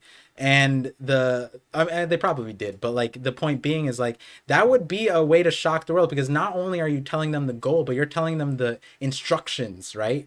And we are seeing that thing where it's like Shanks is now ready to get in the game, right? If it would create a chaos if you now reinvigorated the One Piece, the pirate era, by telling them this is how you get to this is how you get to the One Piece. This is how Roger did it. And it could be like, if Vegapunk's taken out by the world government and they try to demonize him, but he announces like this is the ancient kingdom name. This is how you get there. Those are the two things that were both essentially like stifled in Roger Oh, and what I just O'Hara. realized? What? Oda loves to, like, redeem characters, and I love that Mm, about his story, that that redemption is possible for a lot of people, even in controversial cases. Like, I mean, there's some examples in real life where the people are so messed up where we really think there's no redemption for them. But people hate Caesar so much and abusing children, but people still at times, for some reason, I mean, it's a fictional story, so we're not as, I guess, as emotionally involved with it in terms of consequences, but some people are rooting for Caesar to be redeemed, right? And Judge Vince Smoke, and they're Hmm. all abusers and all kinds of stuff. Yeah. um I think a beautiful thing would be for Vegapunk is given what Dragon said, right? And how, look at you, like, you don't want to join me, you don't want to fight them, you're going to join the government, you dog, or whatever, right? I was surprised. The will of Ohara that he spoke about, Passing it on. it's, yeah, Dragon inherits that will. Robin inherits that will too, and we often think of inherited will as singular, but it can really be plural. Luffy and Sabo both have inherited Ace's will. Whitebeard says one day someone will arise and inherit that will too. Well, yeah, Sabo got the devil fruit and has the will. Revolutionary, as we find out in the Ace novel. Ace, Ben Beckman said Ace should have been a revolutionary. Now look at Sabo. But you also have Luffy acting like a revolutionary. Flame Emperor, right? Named after the move. That's what Sabo's now called. But Luffy's also an emperor too, right? And, Hmm. and Flame Emperor via the sun. It's an interesting thing there. So when I think about Vegapunk, the will of Ohara that was mentioned in that chapter, we see Robin, we see Dragon, but we also see Vegapunk. Robin thanks Vegapunk, or at least Shaka, or whatever, right, for carrying on whatever they were doing and telling all that Hmm. stuff. So what if we get a moment where Vegapunk is basically like, inheriting the will of Ohara, and he challenges the world and says people have a right to learn, because all these characters, right, they have certain dreams and certain things that define them. Chopper, Yeah. about being a doctor. People, when I first saw Sanji, I think people fell in love with Sanji's character because he's a cook. Don't waste food, right? Hmm. I will even feed you if you're my enemy. And there's a motto for doctors too, where you could have a murderer come into the hospital, and it is his Hippocratic oath, as a doctor, whatever it's called, to take care of that murderer. A lot of people, in certain innocent communities. I'm right nearby a certain inner city right here in the state I'm in Jersey, Hmm. and I'm sure there are a lot of people that might be gangbangers or whatever, and if they get shot, hey man, you killed like 40 people. They're still required their oath as a doctor, just like Chopper, which I think Oda captures beautifully in terms of a profession, to Hmm. administer the best health care as if you were treating yourself. To Right. do you treat do unto others as you would have them, whatever the golden rule is. Sanji's like, I will feed you, because if I was starving, I would want you to feed me too, in a way, right? Like, don't waste food. And when I was starving, right, with under Zeph, I learned from my experience, it is one of the worst dehumanizing feelings in the world. And so he will not let people starve. Right. He'd probably feed Imu if Imu was dying, right? Yeah.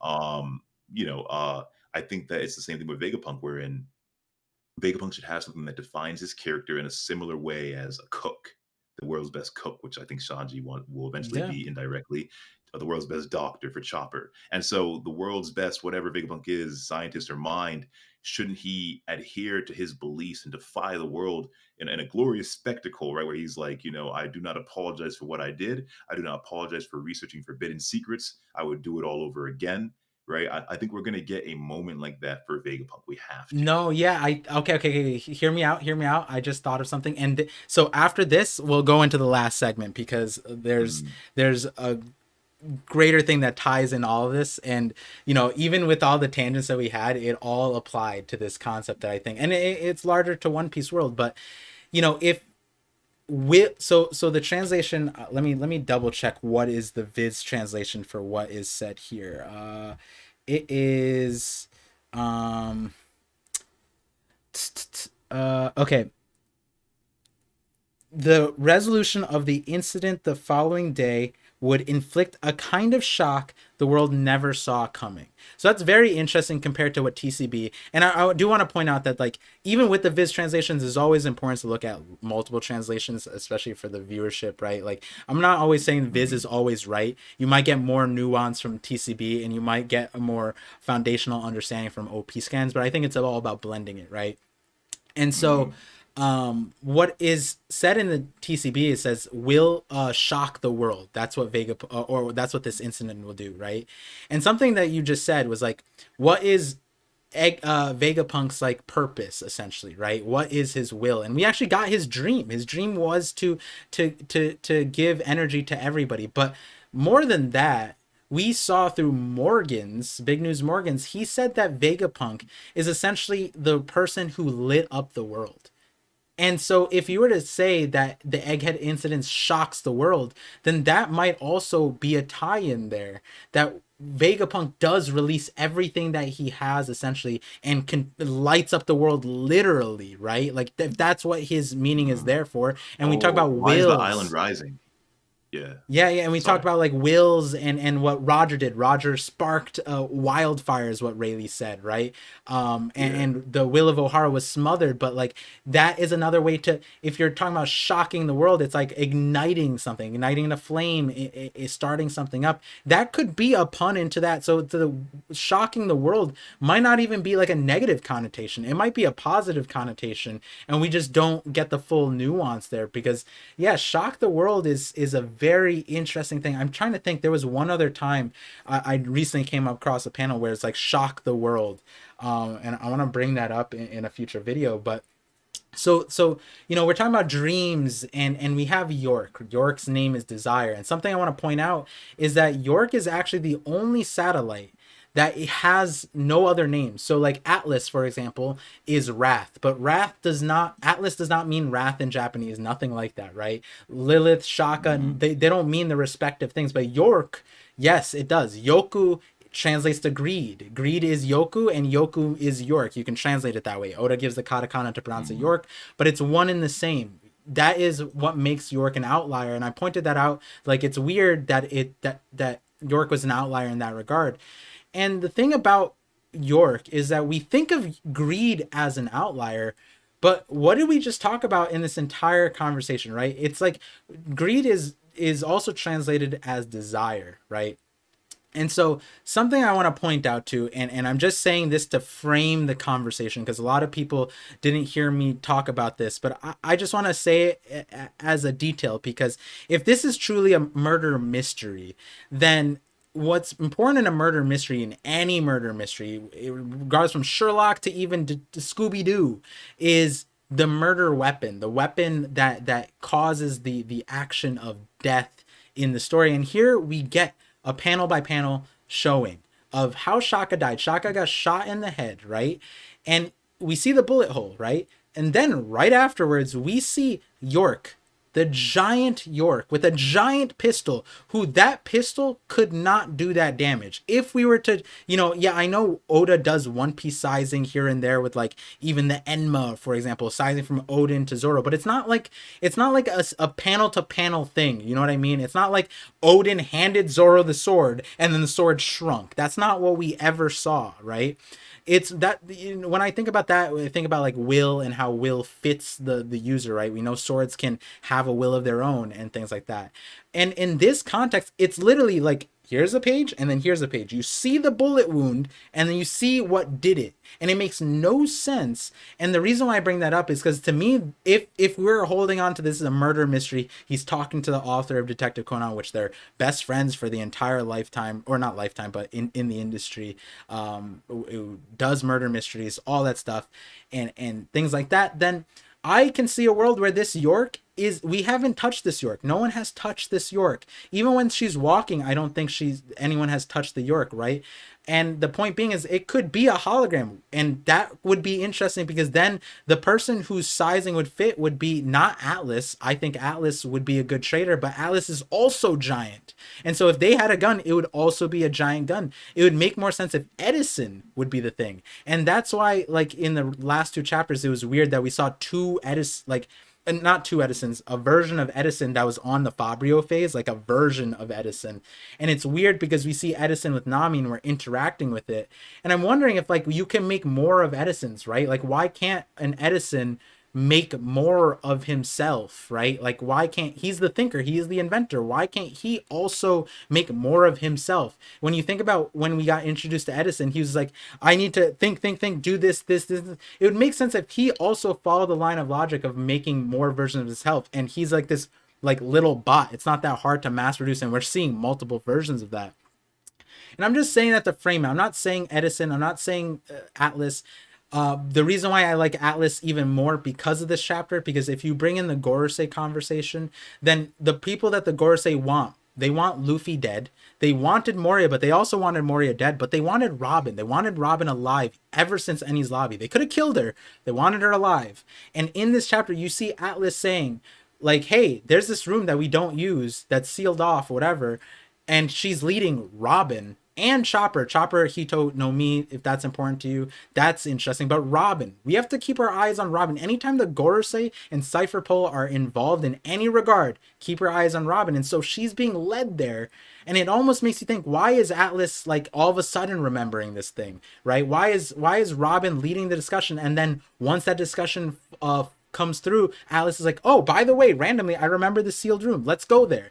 So those two things are very odd to me in that sense. And tracking York's movement, I think a lot of people bring up the point that like she was enlarged prior to the frontier dome going down, but Edison wasn't even there. So it could be that Edison traded places with York during that time. York is supposed to be sleeping during that time. So it could be that the York that was stoned was the actual York, because someone brought up that if York was a statue and Frankie was right there and everyone was petrified right there, you would notice if the York statue disappeared. Like, it's a giant statue and it's not like they move necessarily. Yeah. So there's more ways than one that this could be here. But what I like about this is what we talked about. Greed makes sense.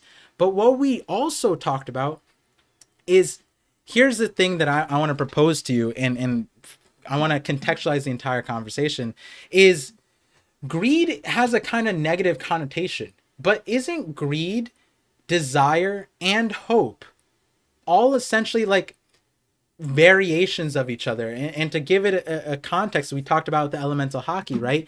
You have a desire, right? That desire is not evil. I think the desire that Luffy, Buggy, Blackbeard, they all have might be all one and the same, but the way they go about it is very different.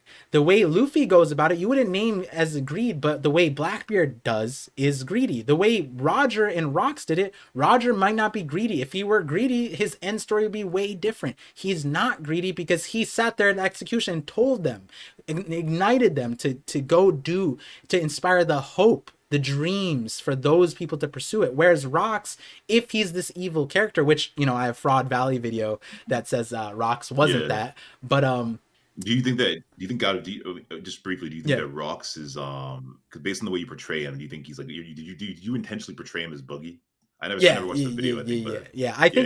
I think he's more of a Buggy character, but that's an important thing for this conversation, where it's like, when you're talking about dreams being passed on, Buggy and Blackbeard could have the same dream, but the way they go about it is very different. Blackbeard could be inheriting Rox's reputation, right? But Buggy could be inheriting his personality. Like, that's how I see it. You can break someone up. We're seeing it in this arc, how you can break someone's personality, and then in throughout the entire story of One Piece, how wills get portrayed, right? We talked about it in the example of Big Mom to Mother Caramel, Law and Corazon, Luffy and Ace. It's like, it's not like they ate them, it's not like they're the same person, but the wills and dreams, they get passed on. And so it's interesting because you would think that as Vegapunk, right, when he's dividing up his personalities, why would he even create greed, right? And I realized, I was like, wait a second, it's not necessarily greed that's a bad thing. It might be that the actual thing is desire. Yoku, meaning greed, is the pun. The actual translation should be desire. And the reason why I say that is because desire is more of a neutral thing. You can desire a lot of things, but how you go about it is different. And York being called greed should have told us that was greed. But here's the problem. When we're introduced to the story in Egghead, a lot of people go back to the line and saying, this is why we should have realized it was greed. It was that in the Lilith was saying, like, I can't control the primal, why can't, and the other translation said greed, like why can't I erase the greed or the primal urges or whatever, however it's translated. And the thing about it is, isn't desires, what Vegapunk said, a primal urge? So wouldn't that imply that all of the Vegapunks also have desire in them. It's not like, yeah, they split the personalities, but it's not like Lilith, Shaka, Edison. It's not like they don't have desires. We saw throughout the arc, they all have desires. All of them have desires. Edison wants to make inventions. We don't know necessarily Shaka's situation. He was more aloof in that, but Lilith, we saw her desire. She wanted to like essentially she wanted to be greedy in a sense. She wanted to take on the pirates, get all the stuff so that she could use everything on her own, and that was the evil context. And so I was Yeah. thinking about it like that, where it's like, doesn't this also open up the idea that it's like maybe this showing is how York was blinded by somebody else, and the person I think is like Edison makes a lot of sense as the thinker. Edison also in real life lore, a lot of people have pointed out to, but my favorite one is because Edison in real life actually signed on with the Celestial Dragons because he in real life Edison versus Tesla, Edison signed with JP Morgan, who to this day, Mm-hmm. we're still talking about how like with Silicon Valley Bank and all this other stuff, how they're bailing them out and things like that. But Mm-hmm.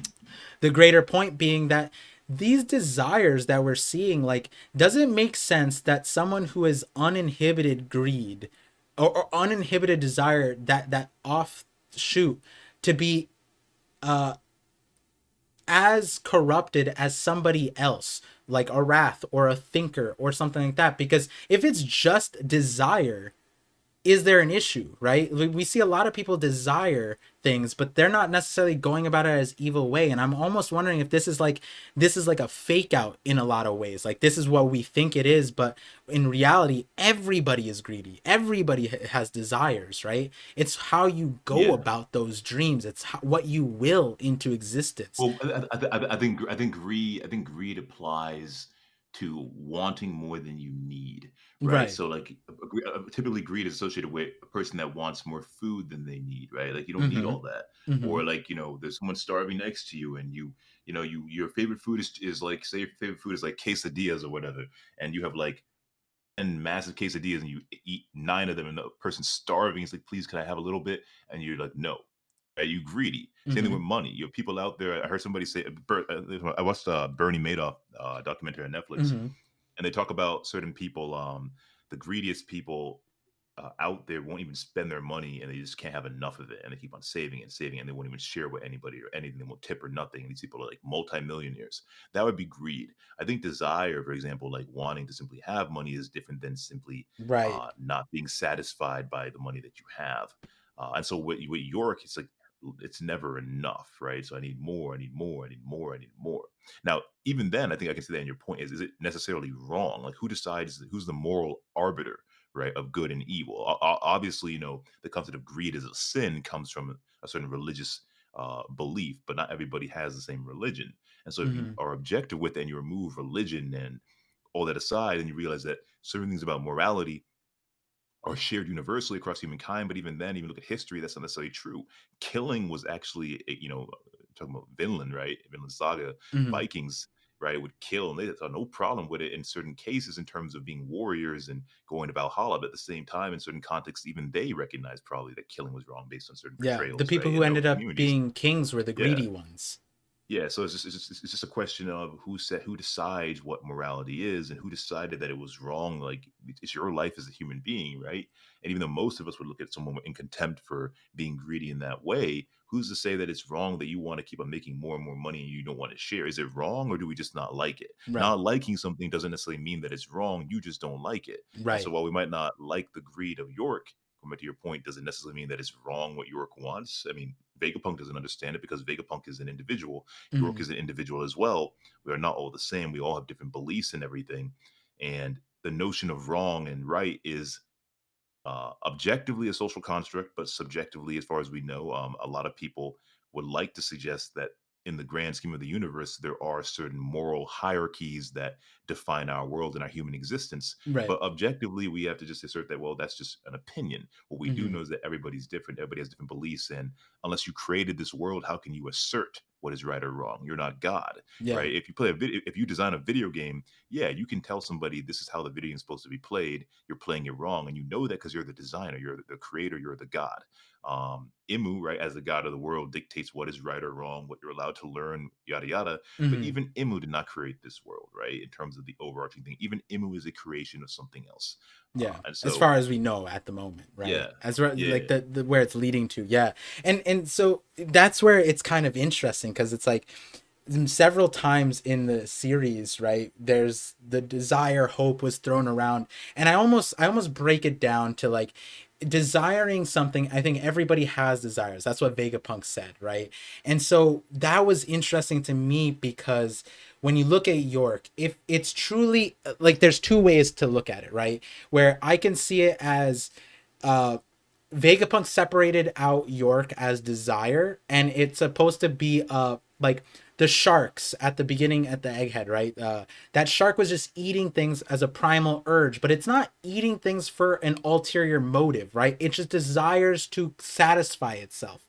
Desiring something is kind of like, essentially just this neutral thing, right? And then there's hoping, and in hoping I kind of see it as like taking a back seat, right? Like if I hope someone does, like something happens, right, I'm like putting it into the ether. I'm hoping some external power goes up and applies that. And then when it comes to like losing faith in that hope in that thing happening, and then I'm doing anything that's possible to make it happen, that's where greed comes in. And it's all about that balancing act of that, right? So it all kind of stems from like active and passiveness. And so like I can see everybody also being greedy too. And the thing about what we were talking about is like the food stuff, right? Because what's interesting is in One Piece, as weird as it is, the people who want to eat and poop and sleep, right? I think about Luffy, I think about Bonnie, and I think about Big Mom.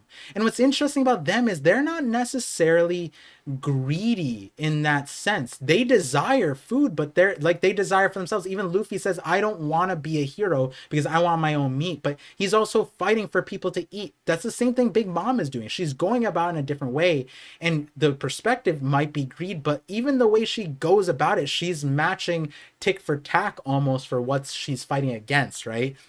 And when I think about that, if York is truly desire baseline, the name greed, the insinuation that she's going off on that, because again, at this point, we don't know necessarily further than that. I'm talking about this all as alternatives to greed. And the reason why I'm bringing that up is because you brought up money. When we brought up money and power and even thinkers, right? Like think about Shiki, I think about Doflamingo, all these people who create plans. I think about Kaido, right? He denied people food, but he wasn't like a glutton himself or a greedy for that thing. What he was wrathful, he was violent. That's where I put those characters in, and it's because of those characters and their desires. You connect both of those two things, their personality and their desires. That's what made them greedy at the end of it, right? Whereas if you look at the opposite of greed, you kind of look at generosity, right?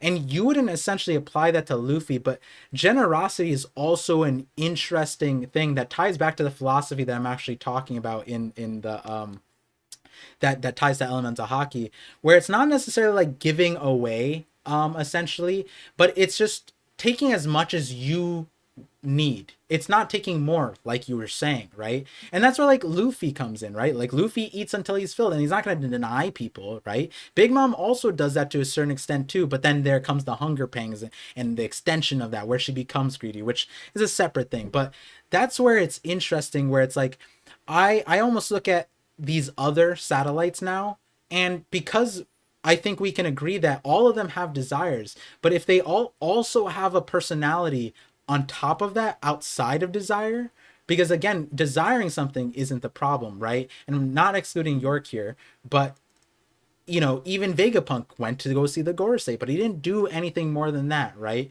But then you have a thinker like Edison who's making inventions and wants to continuously make inventions. Well, it's like, well, what's inhibiting me from making more inventions? Why can't I do more things? Maybe I need more funding, all that stuff. And the thing is, I'm saying that for Edison, but that applies to all of them. You can construe all of them in that way. And I'm kind of thinking about it like that because it's like, if there were a reason for York to not be here, right? The point being the gun not matching up. That's a huge thing for me as from like a person who reads a lot of murder mystery, watches a lot of murder mystery stuff. Then the mismatch of the Celestial Dragon, it already feels like at a baseline she's being duped, right? And you wouldn't like it if the Gorosei was duping him, right? It wouldn't feel good if that was the case, right? So either York has a solution for that, which we talked about didn't necessarily make sense. And then the reason why I would like it if the other personalities were there is because the entire conversation of what we talked about, from Shanks to Buggy to Blackbeard to Luffy to all the other characters in between, Kaido, Big Mom, all of them, it's like they all desire something, but what makes them evil isn't necessarily what they desire. It's not that. It's not even the will. The will behind it is admirable, right? It's the larger structure that is preventing those desires from coming to fruition. And because you're constantly suppressed, that makes you greedy. That makes you constantly greedy. And again, that would apply to Yorick here, right? If she comes back with a story like, I've been living this entire life suppressed by the rest of you guys, constantly eating, pooping, and sleeping for all of you guys, boom, that's how you become greedy. Not just desire, but now greedy, right? I can definitely see that. And I almost wonder how this arc Or maybe, will play into or that. maybe being, yeah. So being split up into multiple people and maybe being forced to share your existence with others, right? Kind of like a child that is in a family and you have too many siblings and you don't get enough attention. And it's like, you know what? I want to be seen, right? It's not enough for me. Right? I Mm-hmm. want you to see me. And then if I can't be seen with them, then I want to be the only one. That is true, and I think that does actually happen. Kind of the middle child, but it's even worse when there's a lot of kids. Like when a guy has, enough resources to have, like, 15 children, and Yeah. back in the old days, one of you will be my heir and inherit my throne and my legacy, right? And they're all competing and vying for it. Yeah, I can kind of see that with York as like a daughter of Vegapunk, right? And now it's about, okay, I'm going to surpass all of you. And York is actually number 6. So York is like at the very, in terms of hierarchy, we pay more attention to Shaka as readers and Logic, right? And so they get more attention, and then the other ones are more involved with the actual research and everything, Mm-hmm. whereas York's kind of just reduced to this, just eating and using the bathroom and sleeping, and like it's like, okay, what kind of existence is that, as you mentioned, Right. Right. and Yeah. wanting more for yourself, and then questioning, is it so wrong to desire things in this world? Yeah. So it'd be interesting to see how it goes. Yeah. I feel like this arc it's so crazy that it's a scientific arc, because for me it's like a philosophical arc, and I think you can you've been talking about AI a lot too, and like that might be where Punk Records would be really cool, because maybe that's Punk Records doesn't have a desire, and that's what makes it a good arbiter of what is the best option here, right? If Punk Records is involved in the capacity we just talked about, how if they sense that York was the issue, which I want to also mention that we talked about in the live stream, that in terms of all the satellites currently, York would be the best person to dupe the Punk Record system, because in terms of uploading, they wouldn't have the craziest like upload log, right? If I were checking your log, my log, our internet browser history, from stocks to news to history to all that stuff, it'd be crazy. But then you look at someone who's just eating, pooping, and sleeping, they're not even putting down a log, essentially. This is a pizza and fries, right? Which some people do on the internet. Fair enough. And that's not of actual importance. And so they could easily dupe the system. I can definitely see that. And I see, like, with this arc, though, right? If you look at the satellites kind of like as children, if Vegapunk's children, because a lot of times we see are like, especially being a dad now, obviously my child's not old enough to essentially see this. My wife sees a lot of her and me in our kid, but sometimes you see like yourself in some kid, your anger or your frustrations, your temper, your excitedness, the way you think, you see that in various kids. And I think Big Mom is an interesting one, because it's almost, we see that in Katakuri, right? Katakuri is the poster child, the heir, but Perospero is the oldest kid. And at the same time, there's almost like a resentment in Flampe, who was like the younger kid who didn't have as much power, created this like for a gang essentially and then the moment Katakuri broke his persona, she pounced on him.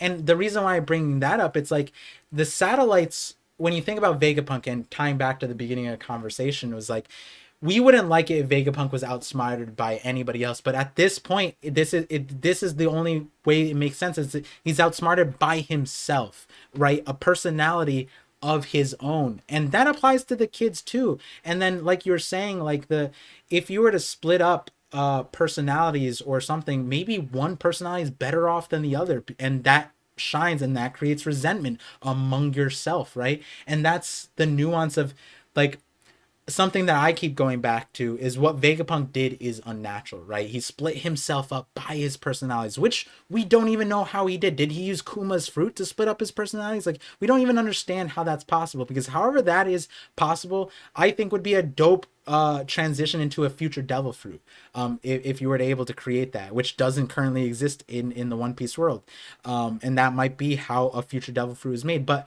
backing up, it's like when you look at oh man, I forgot what I was thinking of, but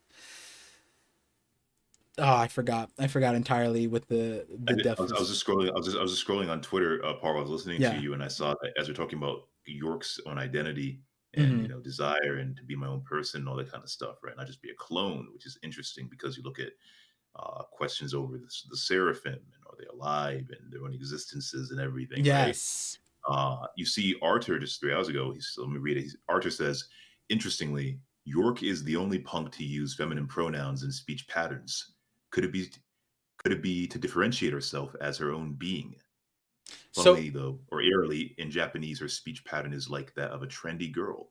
Hear how it sound if translated is. So that's basically what he says. Is like basically based on his interpretation of the Japanese and the Viz and everything. yeah, York is more of a person than the others, that's which is actually strange. something. And actually, York is portrayed when we first see York as engaging in human activities, Hmm. eating, Yes. using the bathroom, and York is portrayed as far more human than Right. the other. So Yeah. I remember that this is actually something I wanted to bring up, which me and Artur, every time we talk, it's like we talk and then we're like, wait, we're thinking about the same thing. So we were like both talking about Sora, the Warrior of the Sea, talking about Zoro's backstory, like similar conversations, and it's so funny that that happened with the tweet, because that reminded me of something else I wanted to bring up. But the thing I remembered what I was saying was like the unnaturalness of what Vegapunk did of splitting himself up into these different personalities, right? That might be in it of itself why Mother Nature loathes the devil fruits, right? The concept of this unnaturalness leads itself to a problematic situation where if the devil fruits are brought out of desire and hopes, then giving that desire and hope to somebody else who doesn't naturally get to that place to acquire what a previous user did, might be a problematic situation. And the reason why I'm saying that is Vegapunk is a natural person, right? From what we know, he's a person who was born on Karakuri Island or born somewhere, lived on Karakuri Island, and he developed these personalities. He experienced everything personally, created these personalities, and these personalities balanced to create this character who's not too greedy or is too greedy or whatever, desires these things. But what happens if you unnaturally split off these personalities that now lose the other parts that were made to build someone off? And I think like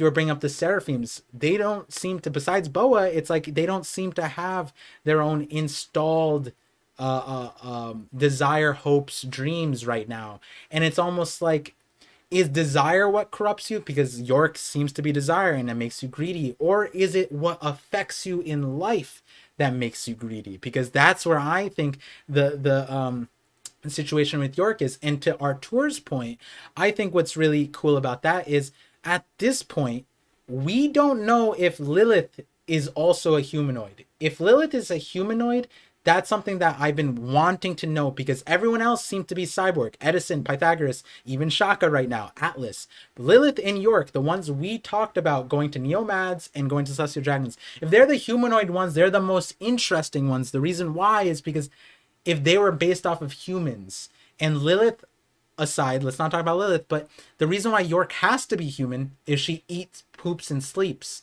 right? If the cloned personalities of Vegapunk still need to eat, poop, and sleep despite being robots, then that implies that one, he wasn't able to erase it, but they didn't have the facilities to do that in the first place. I don't see how Edison or Pythagoras eat, but York has to, which means that it probably is a human, which that might be Oh, the introduction of why the desire is out of control. yeah, yeah. Lilith actually might be the other human. Maybe there were two human versions of Vegapunk made, but Shaka clearly seems like he. Well, we don't know what's under the helmet, Right, right? So right. I think that'd be cool if Shaka somehow survived and we see what he really looks like. But if I want Shaka was dragon. also an android, yeah, if Shaka was also an android, and if what else? And if Lilith and York were the two humanoids. yeah, and then the other ones are all clearly designed as robots, but similar to like cloning Seraphim and everything. Maybe Lilith and them are humans, are either human bodies or biological forms. Then that would be interesting in terms of them being more human-like, which they do seem to be. Even Lilith, kind of, even though we don't see her as much. Yeah, But that's a good point. Yeah, I like that. yeah. And But yeah, so Bart. to the Uh, last thing, the final, because I know yeah. we went over time and we were talking for 2 hours prior to this, is I think the understanding that by the end of Egghead is we were talking about like when Roger was executed, we saw all the pirates and Rayleigh said like they carried on the wheels, Buggy and Shanks both Mm, being there, and we see that with the rocks, right? Whether Buggy and Blackbeard have them or even Luffy, it's not like a one-to-one like here's my child, they have my will. Ace and Roger didn't have that, but Ace carried the personality of Roger, it seemed. That's why he couldn't turn his back. And I yeah. think Egghead is really interesting for the main reason that Vegapunk didn't clarify the separation between him and the satellites in their desire, in their dream, in their will. If dreams and wills are something that you're born with in a way, right? Because we saw Vegapunk geothermal tapping Katakuri. It seems like even as a child he wanted this energy thing, right? To fruition, that we saw that's his dream. It might be that all the satellites share the same dream. And I don't know if that's something that's like people have come to me. I feel like I'm recontextualizing that right like in this latest chapter, and what we're seeing is how each personality pursues that inherited will. So you can inherit a will, but your personality, what you experience in life, that changes what you do with that desire, and that makes it a greed, that makes it a hope, that makes it something that you pursue, right? That's what changes it. It's the personality, it's your experience. I think that's what we're gonna learn from Egghead, and I would love to see how Vegapunk shocks the world, because that is something new. I realize is if Vegapunk does shock the world by inspiring them to go after the One Piece or go after or pursue free energy, whatever, then we might be seeing a whole new end to the last saga. In a lot of ways, a lot of fun stuff will come out of it. Yeah, But that's great. yeah. Yeah. So with that, Vinland, thank you for entertaining me for 2 hours, coming onto the No, I was stream. entertained too. It was great. Yeah, definitely great to be here. Uh, Hopefully we can do that again. I know you mentioned the Shanks stream. I'd definitely be down for that sometime in the future when we get around to it. Maybe like the break in April. I'm going to be visiting my brother actually. I think second week of April. But I mean that's probably like 4 weeks away. So maybe sometime between now and then we could like do a stream and Sounds good. Sounds uh, good. yeah, Before yeah. before we like super close out, I just want to reiterate. Vinland has a channel, One Piece channel, but he's also gonna make other channels. So go subscribe, join his Twitter. Do you have a Discord? Oh yeah, I have a Discord. I don't use it, so we'll see what happens. My other channels, Yeah. I might be more active on those in terms of what I'm going to be doing with that, because the theme of the channel might require me to be more active for in terms of interacting with my audience. But Yeah. just Let them generally, for know. those of you that Yeah. Let yeah, them for know. those of you that watch my videos on my channel, maybe you've been watching the recent ones or not. I dropped like one or two videos. Some of them might pique your interest, so yeah, definitely go check them out. The ones I'd recommend are Why Shanks Wants the One Piece, and then maybe feel free to check out the one that says Roger's Straw Hat and Other Dark Mysteries in One Piece. I think there's a lot of ideas in that video, such as Red Piece, that I expand upon. That That's a dope one. Sounds like. yeah, Parvin mentioned at the beginning. But yeah, Yeah. So just want to, anyone who's made it this far into the call, you're a real one. And that's also, I expect you guys to show Ragnar some love. And I have a feeling based off of our conversations, Vinland, that we will be in touch talking a lot more. Mhm. So guys, don't be surprised if you see more of us in streams and conversations or otherwise. And again, that voice was a pleasure to listen to for the last 2 hours. And so thank you again for tuning in to the Voice of All Things. Thank you for joining as one of the best, strongest voice of the One Piece community, Ragnar. Talk to you soon and talk to you guys soon. Take care, Paul.